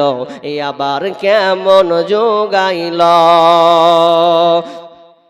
এমন একটি সময় এলো মোবাইলের জ্বালায়, স্বামী ছেড়ে প্রেমিক ধরেছে 3 সন্তানের ওই মায়। এমন একটা সময় এলো মোবাইলের ঠেলায়, ওর স্বামী ছেড়ে প্রেমিক ধরেছে 3 সন্তানের ওই মায়। আর লজ্জা শরম বিক্রি করে, হায়া শরম বিক্রি করে নতুন সংসার যে বাঁধিল। এই আবার কেমন যুগ আইল রে, ঈমানকে খাইল। এই আবার কেমন যুগ আইল। মেয়ে নিল মোবাইল হাতে হোয়াটসঅ্যাপ চালাবে তাই ওয়েটিং রত বসে আছে প্রেমিকি তাহার। মেয়ে নিল মোবাইল হাতে হোয়াটসঅ্যাপ চালাবে তাই ওয়েটিং রত বসে আছে প্রেমিকি তাহার। আর সারা রাত চ্যাটিং করে, সারা রাত চ্যাটিং করে দুজনকে পুরাইল, এ আবার কেমন যুগ আইল রে ইমানকে খাইল, এ আবার কেমন যুগ আইল। যুবক যুবতীর মোবাইলে চলছে শুধু হেল, এ আবার কেমন যুগ আইল রে ইমানকে খাইল, এ আবার কেমন যুগ আইল। মোবাইল এসে সব শেষ করে দিয়েছে। স্ত্রীও মোবাইল ঘাঁটছে, স্বামীও মোবাইল টিপছে একটি বিছানাতে।